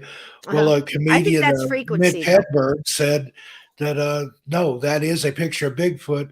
Bigfoot is a blurry creature, and I think that I he's think probably so. closer to the truth there than he thought. He was Mhm. making a joke, Yeah, but I think Cisco's right. I think it frequency. vibrates at either a higher or lower frequency, or has the ability to change its frequency. We don't I think know so. what stuff in nature can do. We don't. I mean, you look at a chameleon, what it can Yep. do, and that's just basic. But Yep. think about that. There could be some type Yep. of creature or creatures or something out there that can make itself invisible by changing its vibration or its frequency. So Of true. We've only scratched the the surface on what spectrum nature of our light that we does. can see is about this big, Yep. when the entire spectrum of light is like this big. A lot of animals can see things on the Mhm. spectrum that we can't. Dogs And or the cats peripheral vision is can't see in the incredible. dark. And Incredible. yeah, That's why we see a lot of things like you'll see here over and over and over again. Somebody say, out of the corner of my eye. Over here, I see if I look directly at it, it's gone. And yeah. you I've had because your that happen. peripheral See vision is movement, different. see something out the corner of your eye, and Mhm. then there's not anything there, and there's not anything there. You could have mistaken for something darting across the room or something moving or something waving around. Now, Mhm. sometimes, I've seen something and like, oh, I was uh, Mm. woke up one night and I thought there was a specter in my room, and then finally it dawned on me that I was staring at my hoodie on a chair, in the dark, and you're kind Yeah. of groggy and like that's a Yeah. shape of a person over there. But the way I had it laid out, it was, it looked like a little small statured person standing in No. front of the chair, but it was just my hoodie draped over. If we're So gonna do sometimes head there's some gotchas like that. if we're gonna do head scratchers, I have to bring up an oldie but a goodie, a favorite of the show, because this one gets me all the time. You want to talk about blurry and very much like oh, what was it, Predator? Here we Quickly, go. Mannequin's The comment up glimmer. there. Original sightings took place, a video camera was found by a local game hunter. No one has come forward to claim this footage.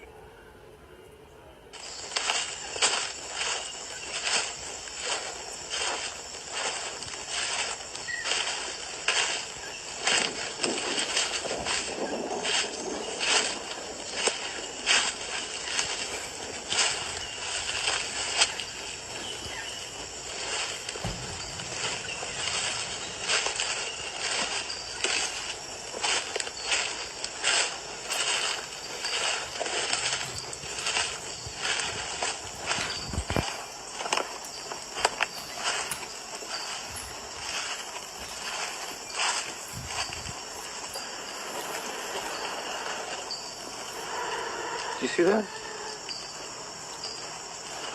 there. Look. Over there. You see that? What the hell?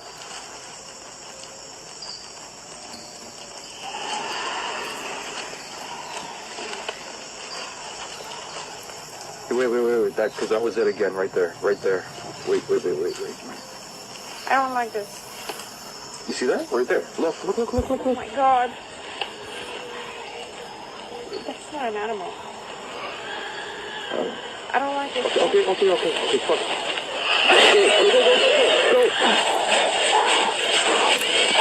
Go.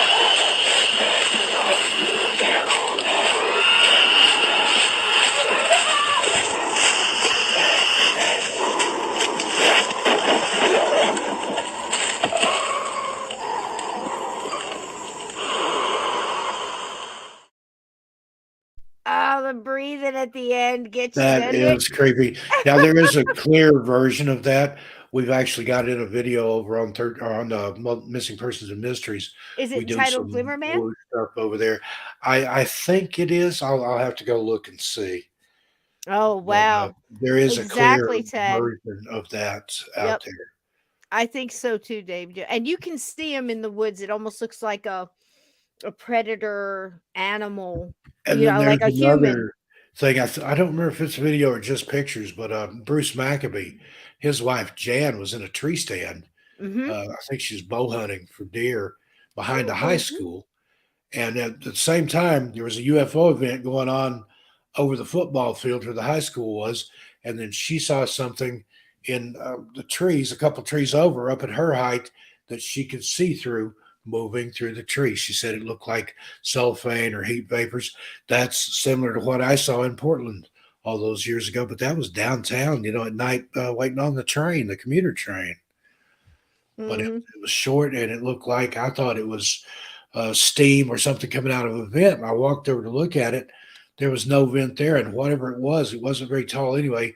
It just kind of hunkered down behind a trash can there, and it knew that I saw it, but I didn't stick around. I actually ran out into traffic instead of waiting. I stood there like I was going to wait for the light to change, and then I darted out into traffic and just kept running on up the street several blocks to the next train station. But that was creepy. And I know. I think I sent you Cameleo by Robert Guffey. Talks Uh-huh. about a predator or a glimmer type creature like that has it's some sort of military technology. And there's even people in the Elisa Lamb case think that she was dealing with something that didn't show up on the video. That was so creepy. Interestingly enough, in that same building that occupies the Cecil Hotel, there's offices and things there too. And there's one called like some sort of light matter, something to do with light technologies, and they have a defense contract. So there was something weird about that case. I don't buy the whole thing about it being completely just her off her meds and stuff. I think there was more to it than that case. I think so too. This is a rare appearance of Mr. Bucephus. Bucephus. There he is. Say hi, baby. You see all the people? You're just trying to catch a nap and hello, kitty. Oh, he perked his ears. Oh, what's that? He's got the look. You see the way he points his ears forward? Yeah. I've had a lot of cats. Very few of them do that, where his ears just do like little radar. Have his attention there. They're waving at you. Hello, kitty.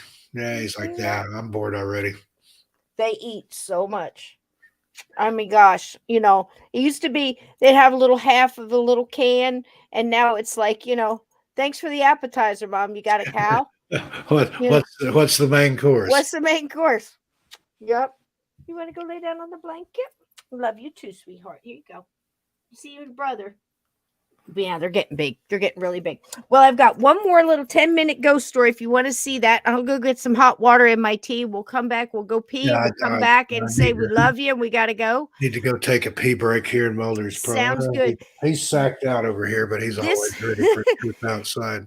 This one is, I think it's off Extraordinary, the Australian show. I could be mistaken, but it's something again, how ghosts are misunderstood, and it's not always what it seems at first. If you give it a little time to breathe and a little research and try to not be as scared and jump to conclusions, sometimes we can figure out what the ghost is really trying to do.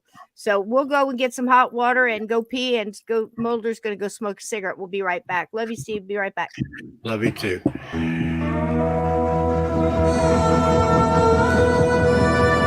The Wild West, a land of violence and short lives, of massacres, stagecoach robberies, and range wars.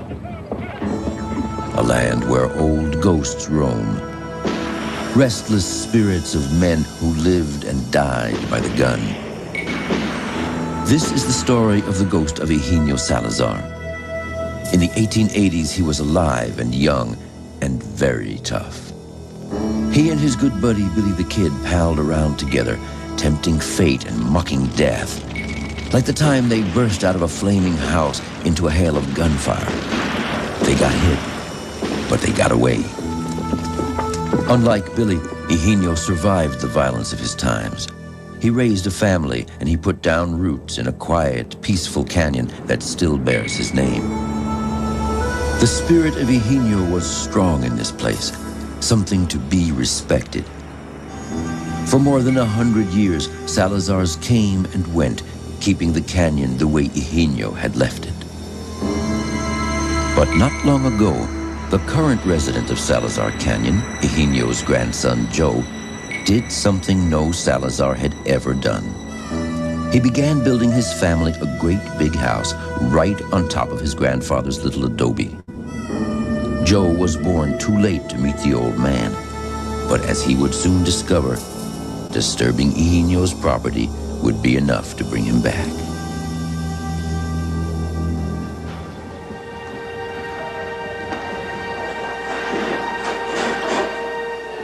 When the Salazars' ghostly trouble started, it wasn't all that clear at first what was going on or who was behind it. The women felt it first. And I just happened to look up, and there was this female form. You'd catch just the tail end out of the corner of your eye, maybe, of a long white skirt. Like the skirts of a lady from the 1800s swishing behind me. But if you ever looked directly at it, you couldn't see it. A ghostly woman in a white skirt didn't particularly scare Joe. It is very hard to scare Joe Salazar. Well, in the beginning, when things were really starting to heat up around here, Joe didn't quite believe us. Anything I didn't see, it's not so. He would say it was our imagination, or the cat did it, or the wind did it, or something. He always had an explanation. I was trying to raise him not to be afraid of nothing. But one night, something happened to Joe that made him change his tune.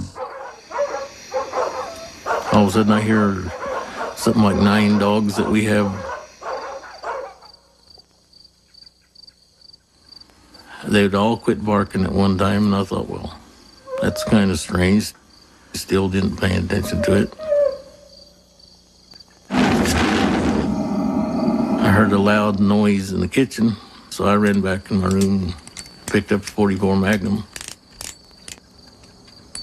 If anything would have moved, I'd have put 5-6 rounds into it. Went around the corner and there was nothing there. I could hear noises, people walking around upstairs, up and down the stairs. And this went on for a half hour. It sounded like a convention going on here. Doherty and Lacey and Colleen came back from choir practice, and I told them, I said, well, I can see what you were going through. And I said, nobody's going to stay here alone. Unnerving sounds in the kitchen, an unidentified ghost woman on the stairs. Who might have had reason to haunt the Salazars? Finally, one of the ghosts revealed himself to Joe. Joe had a rather frightening experience that I slept through. Yeah, one night I put my book down and I turned over on my side.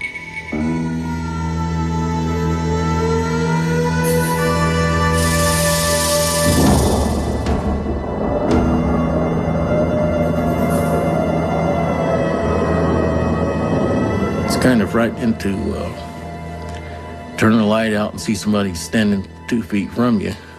I thought it was surreal. And he had to go over the top of me to get to his gun. I looked into his face and he didn't show any expression at all. He was just standing there looking at me. Next thing I knew, it just disappeared.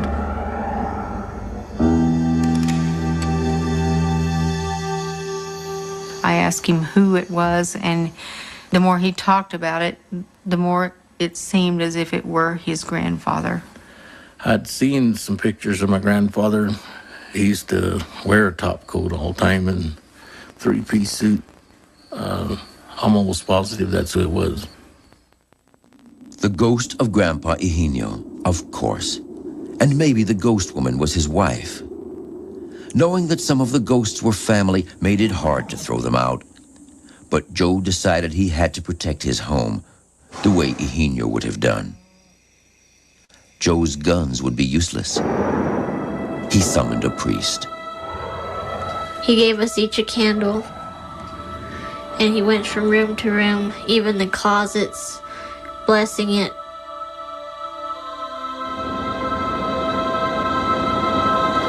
He asked the spirits to leave and go where they should be. When the blessing was over, a welcome peace finally settled onto Salazar Canyon.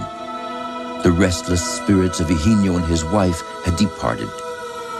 But Joe understands the instinct that drew them back to defend their home. After all, Joe is a bit on the rough side himself. Most of these people that are restless have lived a real violent life. My grandfather was one of them. The law of the land was a weapon. And if you couldn't fight with a weapon, you would perish. Joe turned out to be a real chip off the old block. Eugenio could not have found a more worthy match than his own grandson.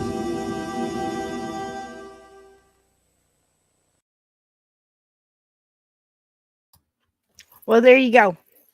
Sometimes it's people we know trying to tell us something. You know, in that case, they were tearing up, you know, something that he protected. And we all know that renovations can cause a lot of spirits to kind of wake up and get restless. Are they trying to protect their property, something they care about? Like Rob and I talked about last night. Like we talked on this show many a time. Oh, good. Nothing scary to report, Ted. The perimeter is safe there. Good. Glad to hear it. That's the thing, you know, sometimes ghosts are misunderstood. I think a lot of times ghosts are misunderstood. It takes time to try to figure it out, which is why I come here on Sunday nights and Monday nights, you know, and even when we're doing fun shows like this, try to get, hey, Sarah, welcome in. You're not late, sweetie. You're right on time. Anytime you make it to a live, it's right on time, sweetie. You can always catch the, you know, the replay. And extra treats all the way around. Absolutely. For all the fur babies. But that's the thing, is a lot of times they're misunderstood because sometimes they do come in very fragmented. We joke all the time on the show and say, you know, why doesn't a ghost just come right out and say what it is they want? Why do they hem and haw and a little bit at a time? And I really tried to portray that in Cabin 22 when old Bob was coming through, and he might just be able to get out. Hey, Sir Brian. Welcome. You're doing great out there in Florida. I'm so glad to see your smiling face. Welcome. Love you, my brother. And I am reading everything that you're sending me. Sir Brian popped in here to say hi with his tan self. But days in Florida. Sir Brian Bodum is an awesome person. He's one of my favorite people.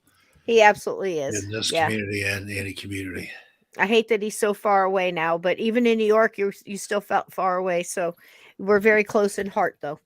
And the family looks like they're doing great too. I'm so glad they're getting. Brian, I like that reel you posted on Facebook for your haters. It was Mr. Rogers giving the finger there.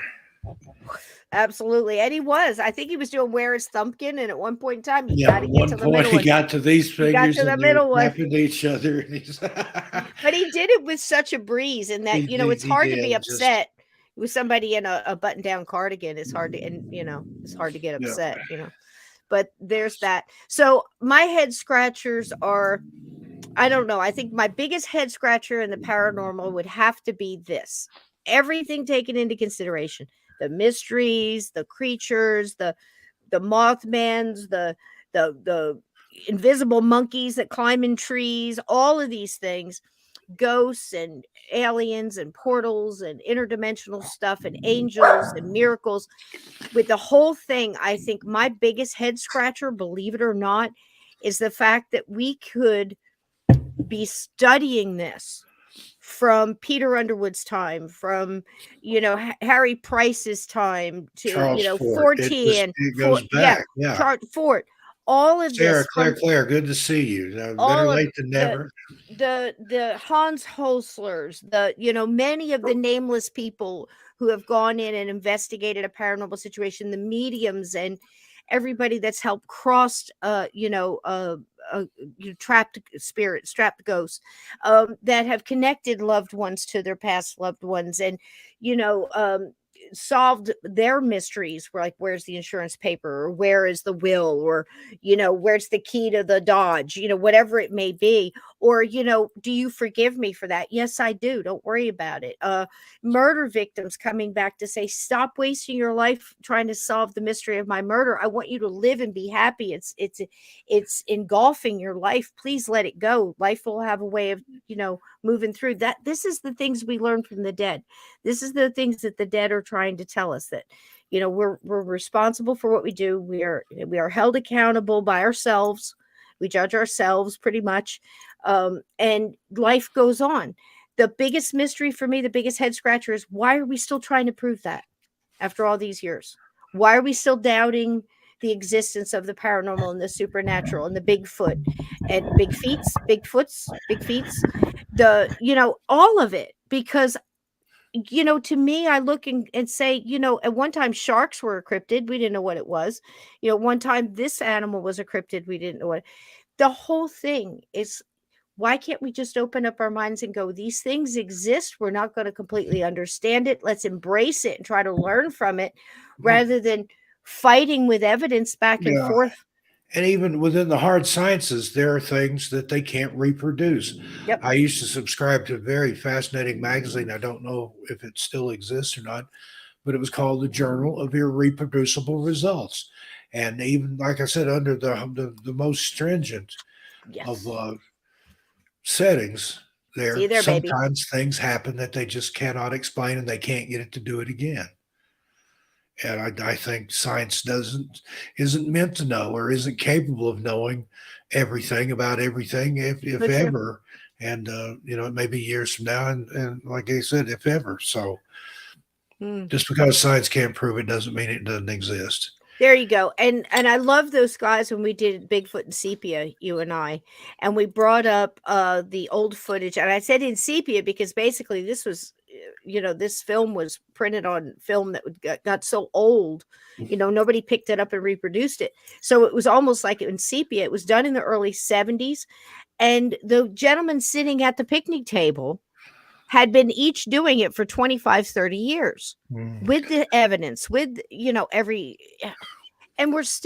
we're like in the same square one. We keep knocking each other back to the square one instead of I've covered embracing a it. case for missing persons and mysteries about Bigfoot taking people in the woods. Albert Ostman back in, I think it's 1924. Yes. Bigfoot grabbed him and his sleeping bag, carried him off into the woods. Incredible story. And he didn't talk about it until the 1950s because he didn't want to be ridiculed.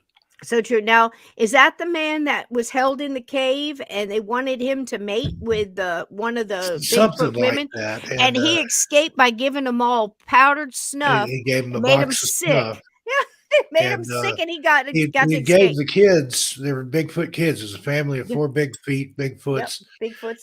And he'd given the kids empty snuff boxes to play with, and he was still taking a pinch of snuff every now and then. But one day, the male grabbed it, downed the whole thing, and even licked the box. And then became violently ill, and he saw his break, and he got away. Yep. I think that's still my biggest head scratcher. Why are we still trying to prove it? Here we are 50 some odd years later, 6 years, trying to do the same thing. If you have a good video of something, people think it's fake. If you have a good story of an encounter, people will say you're lying and it's fake. Even if they've had their own and they believe in this. Yeah. And that makes me scratch my head too, because if you've had an experience, you know what it's like for people not to believe you when you say Oh, that this absolutely. happened. And Why what would I've you do it likened it somebody to else? is, okay, you say that didn't happen. Okay, I'm going to go turn the stove on. You put your hand on the eye, and when it burns you, I'm going to tell you that didn't burn you. That's not hot. That's Right. how sure I am of what I've seen and what I've 100%. experienced. I have no doubt. I'm a believer. How about you? Yep. Yep. And that's just it. I Absolutely. don't understand it all. I can't tell you exactly what, Bigfoot's doing. I personally believe there's more than one type, I do too. because I really think there is, because if we evolved and other things have evolved, why not them? I mean, I've watched the raccoons over 10 years get smarter and smarter and smarter because they have to. We're forcing nature to adapt and overcome. So Bigfoot would be a part of nature. We're a part of nature, so why wouldn't they be? Whether they're interdimensional or Yeah, what. and one of the biggest arguments for them not existing is people, well, they've never found a carcass or a body. I've hiked all over, Never up and found a bear down one both either. coasts. I've never found a bear. I've never found a mountain lion. I've never found anything other than maybe a deer that somebody had poached out of season and disposed of part of the carcass. Right. That That look at doesn't tell me anything. the legendary Oh, elephant graveyard. The I elephants go love that. somewhere to die. Well, we know they exist. That's it, Davy Jones. From now on, we're knowers. We're knowers. We know something's going on. We can't tell you Knowers and everything. experiencers, and I Yep. can't explain it, but there's a lot I can't explain. Gravity, but I know that it works. And Mm. if you don't believe in gravity, try jumping off something and see. Well, I'll tell you what. I think this is the time of year. Rob and I said last night. We were talking about it. This is the time of year where you miss past loved ones. You go, you decorate the tree, and if you have the ornaments from grandma, or I know I Yeah, do. I have ornaments from the late 50s when they were starting to get into the yeah, space. Idea of the space, um, and atomic was big yeah. word, and I had all some of that kind of those, stuff. and Yep. my parents had ornaments that belonged to their parents and grandparents, and Mhm. my brother and his wife had all that, and he's passed away. She has it all now, but I don't I'm a even put up a grower. tree. This is the worst time of the year for me. It's when Ted's a I grower. really, really miss my folks, my family, I and do things. too. And I'm happy that I have Mulder and Biddens here with me. There you go. And it's new memories and it's new stuff, but the new memories are nothing if they're not, if they're not combined with the old memories. We wouldn't appreciate the new stuff that comes through. And I think it's important to remember those. And again, if you're doing stuff, if you're hanging that ornament on the tree, tell a funny story about grandma, or tell Yeah. about her cookies or apple pie Yeah. recipe, or Growing whatever. up as a kid, there were Happy certain things. ones that were my favorite. Yep. Every year, I got to hang those on the tree. I remembered them from childhood. And Yep. in my younger years, remember the bubble lights that had some kind of deadly poison Mhm. in them? Parents would always like, "Don't touch those. And They the get deadly hot, lead and on the if tree. they burst, there's something in there." Yeah, the tinsel used to be made out of lead foil. I know. And this generation of, I guess, the people that are alive today on the planet, I guess we always think that we're like the most advanced and the toughest, and we know this and we have all this tech and everything else. Listen to me. Victorians said, "Fuck you, hold my candles," because they took their whole tree and lit candles on it, and just all these little my sister And they actually were a has live tree. It the wasn't little no clips. artificial tree. I It know. wasn't flame retardant. It was a live tree. You better keep it watered because Yep. once it gets dry, it'll go up That's it. like a match, literally. Right, right. And we used to have all these. There's a funny thing in the Waltons in that one movie. I forget it was. I think it's called The Homecoming, the Christmas one that started it all. Yeah. And they're looking at all the lights, and they're all going. If one's out, they're all out. We had those lights when I was a Yeah. kid with the black Had wire and the those red lights. wire, My the dad great sitting big ones. there, nope, it's not this, and taking one bulb out, Yep, and that was trying a it. different bulb that he knew was good, and you had to find the right one, and then the Yep, whole thing would light up. yep. And that's the thing. You look back at what they did. I did a lot with the Christmas Carol, which again, if you have not seen it, a lot of people got to see the preview of it last night after the show. It was late. I decided I'm going to go ahead and premiere it again at 8 o'clock on Wednesday night. And what I did was the CBS Mystery Theater. It's fine for kids. You know, it basically it chops the whole story down to the 45 minutes.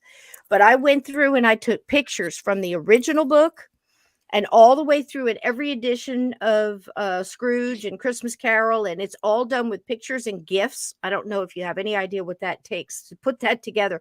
That took But some time.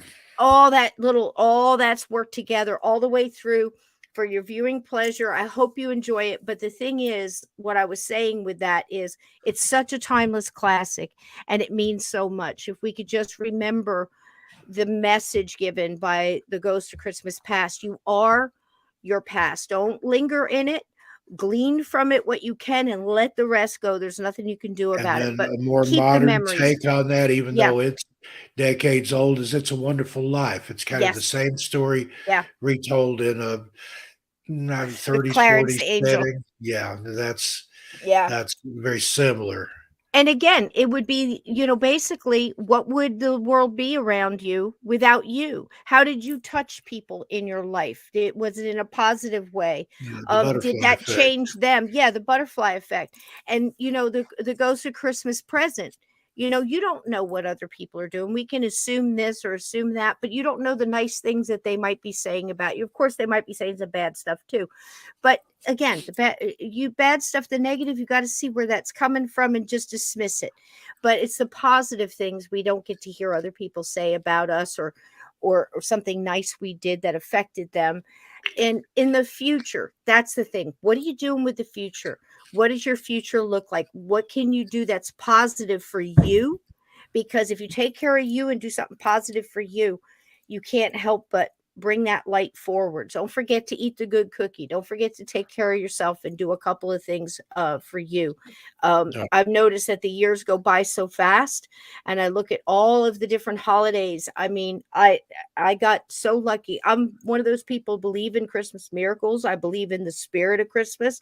I believe in the real reason that we're supposed to help each other and do little things, like your Secret Santas and stuff like that. It's taken on that kind of office party feel to it, but there's nothing to being a secret person that does something good for someone. And if you look back at some of the angel stories, like the bishop's wife with Cary Grant, or was that Rock Hudson? I can't remember which one. Chad will tell me. But I think it was it Cary Grant? I think it was. And came back as an angel. And basically, the whole idea of him was somebody said a prayer, they needed help. They come down and they can't do things for you, but they can do little things that help the living make the right choices. At the very end of that movie, there's a subtle little scene where the wife has gotten a little attached to him because he took her to lunch, and took her ice skating, spent a little time with her, and her husband was neglecting her, but she really loved her husband, and he was kind of really caught up in what he was doing, building this cathedral. At the very end, this subtle little scene as he's leaving, he kind of leans into the whole thing because he knows she's falling for him and he can't stay.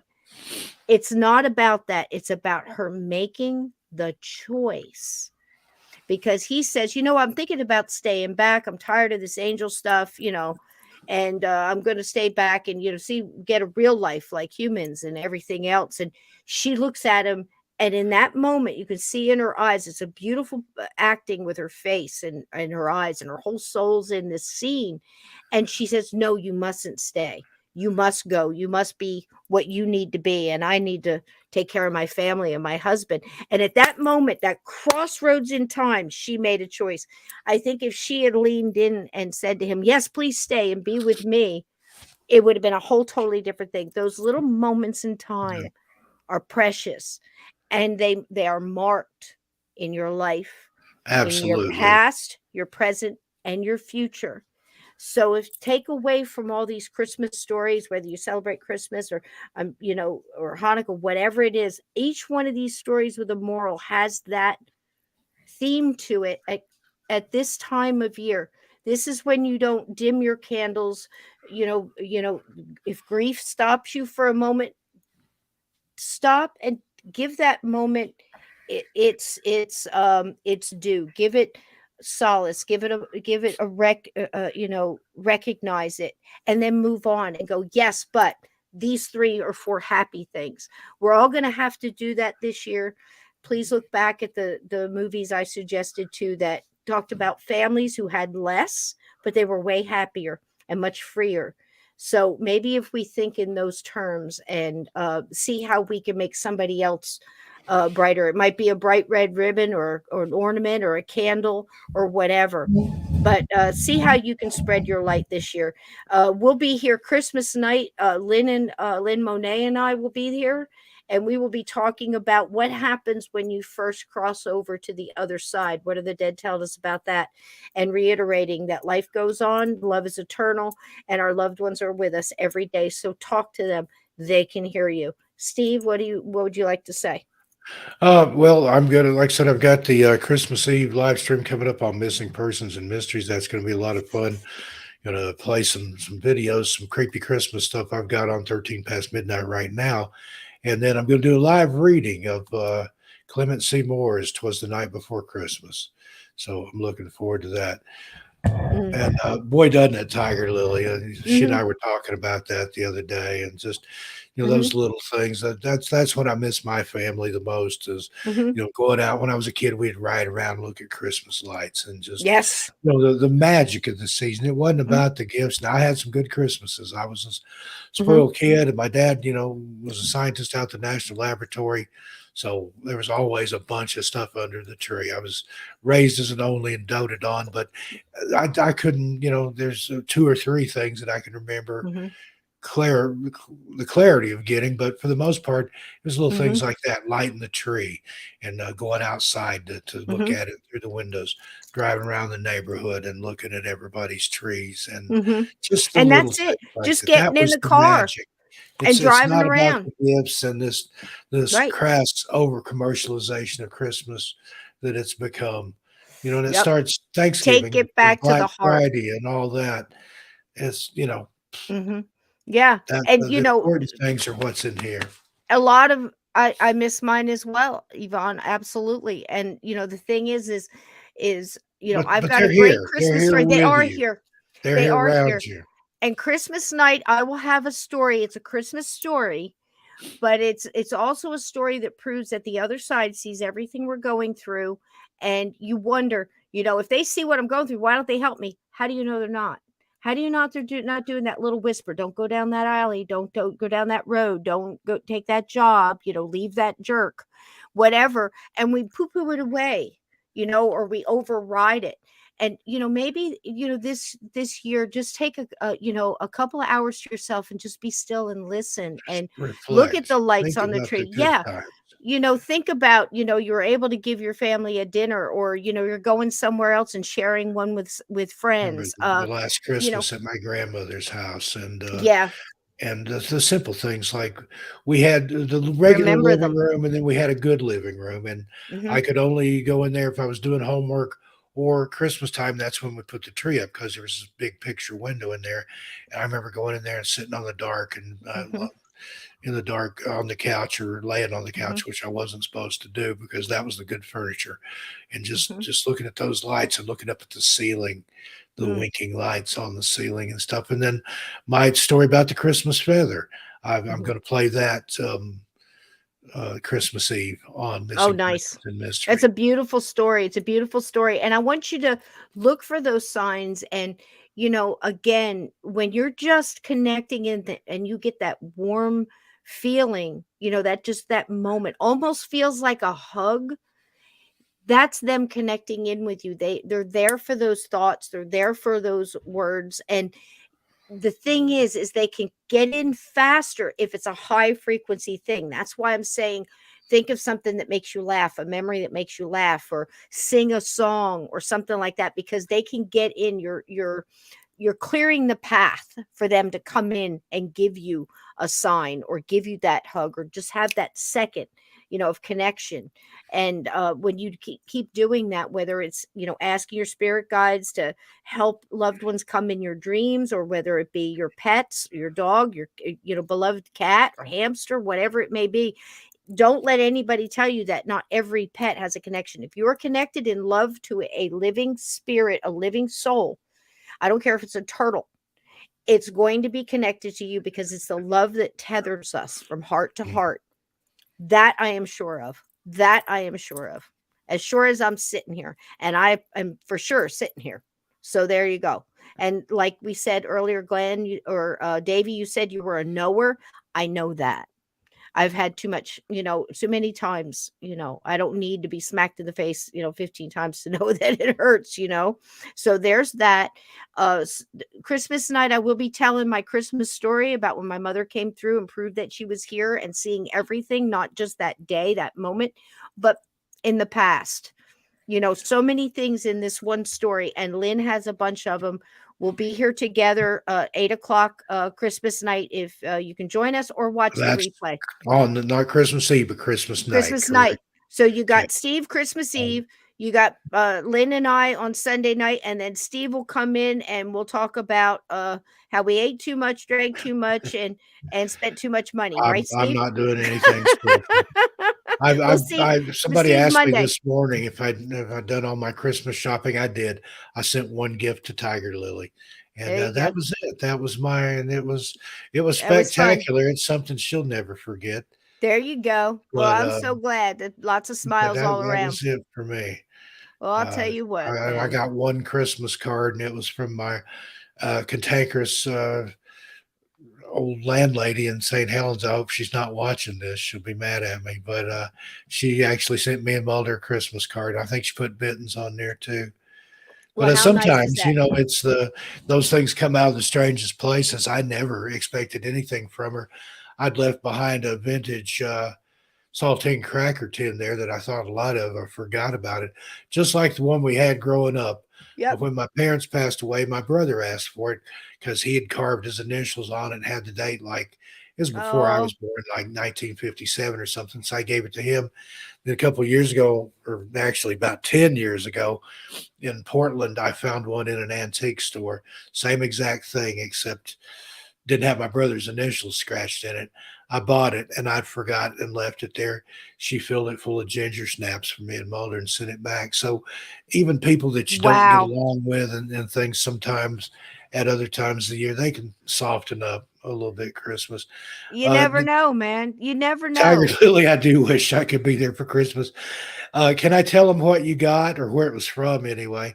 I'll ask your permission, but I'd love to be together for Christmas. Next year, though, I think it's on the table. Davy Jones Locker's asking, does anybody say grace anymore? Davy Jones, I pray over everything I eat. Yep, there you go. And I pray several times a day. I pray for people. There's times I can't get off Facebook for people requesting prayer.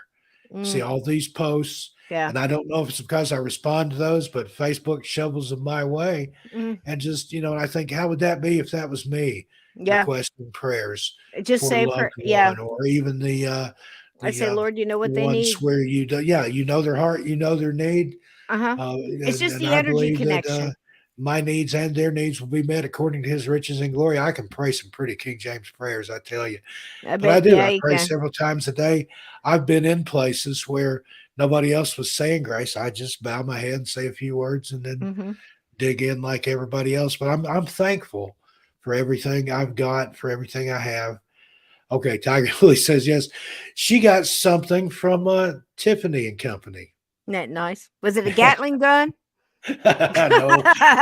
Darn. I've had an affinity, an appreciation of Tiffany ever since I was a child. My mom had a couple of Tiffany lamps. I thought they were ugly. I looked one of them up the other day, the more hideous of the two, and there was one that had sold recently for $21,500. That's crazy. I wish I had them now. The crazy thing is people buying that mess. I saw a first she was edition. just gobsmacked. She said, oh my God, I never thought I'd get anything from From Tiffany Tiffany. Company. They come But, in a and I told little her teal blue every box. beautiful woman deserves something from Tiffany's at least once. There you go. Hopefully multiple times. There's just, that's a lasting memory I created right there. She'll never Yep. forget that. That's it right there. That's the theme. Whether you got And a I'd head pack it in scratcher. with some of my books and some candy, and then I'd put it in a little paper, like a regular paper sack, like a brown paper sack, and put it down the bottom of everything else. So she's digging books and stickers and candy out there. And then here's this little paper At sack. the very bottom. Opens it up. There's a box. Open that box. There's a Tiffany box in there, and just the whole thing. And it just That's nice. That's nice. She says it was very shocking. Very nice. But again, that's memorable. Hey, I don't something mess shocking around. this Christmas. Yeah, something shocking surprise this Christmas. somebody in a Yep, good way. yep. Be Send somebody's them light, something nice. even if they don't know it's you. I'm going to take us out of here with this beautiful little animal video from last Good night. night, 'cause I just everybody. think it's Tiger adorable. Lily, I love you, baby. Love you, I'll talk to darling. you soon. I'll see you. I'll see you Everybody in the chat. We'll see you. Also, Merry this week, Christmas. I think on the 23rd, I've got 2 shows booked. I'm on with Lon Strickler. He's doing a creepy Christmas Oh, thing on great. Phantoms and Monsters. And then the same day, I'm also on with Blondes and Booze. That's BOOS, not booze. Yeah. And I have to make sure that doesn't conflict. And then I think Shannon LeGros had asked me to be on sometime. I may be triple booked that day, but I'll do my best. I'll dart get from 'em, one baby. stream to the other. And then Christmas Eve, and then Cisco will be on Christmas night, Mhm. and With Lynn. I'm going to be doing the Christmas story audiobook streams the rest of the week on 13. There you go. Got some good ones out there, 7 hours, 12 hours, something to put on, like say if you've got kids, grandkids, great grandkids, or you just like wholesome, old-fashioned Christmas stories. These are Victorian stories for the most part, when things still had meaning and everything wasn't 100%. over-commercialized, and people remembered their loved ones and things at the holidays, even if they were ghosts. Yep. And decorate Christmas cookies by. That would be great. Yep. Sit around and listen to some stories and decorate some snowmen. One guy some in the stars, chat some this morning angels. said, I've got this playing in the background. I've got a crackling fire going. I'm wrapping Christmas gifts. Beautiful. Whatever it's perfect. Absolutely perfect. Yep. And I'm so glad. I'd like to thank Santa Mario one more time for helping me get this wonderful Christmas gift, this wonderful sound. I'm using the Microsoft now to run the StreamYard. It's smooth as a baby's butt. There you go.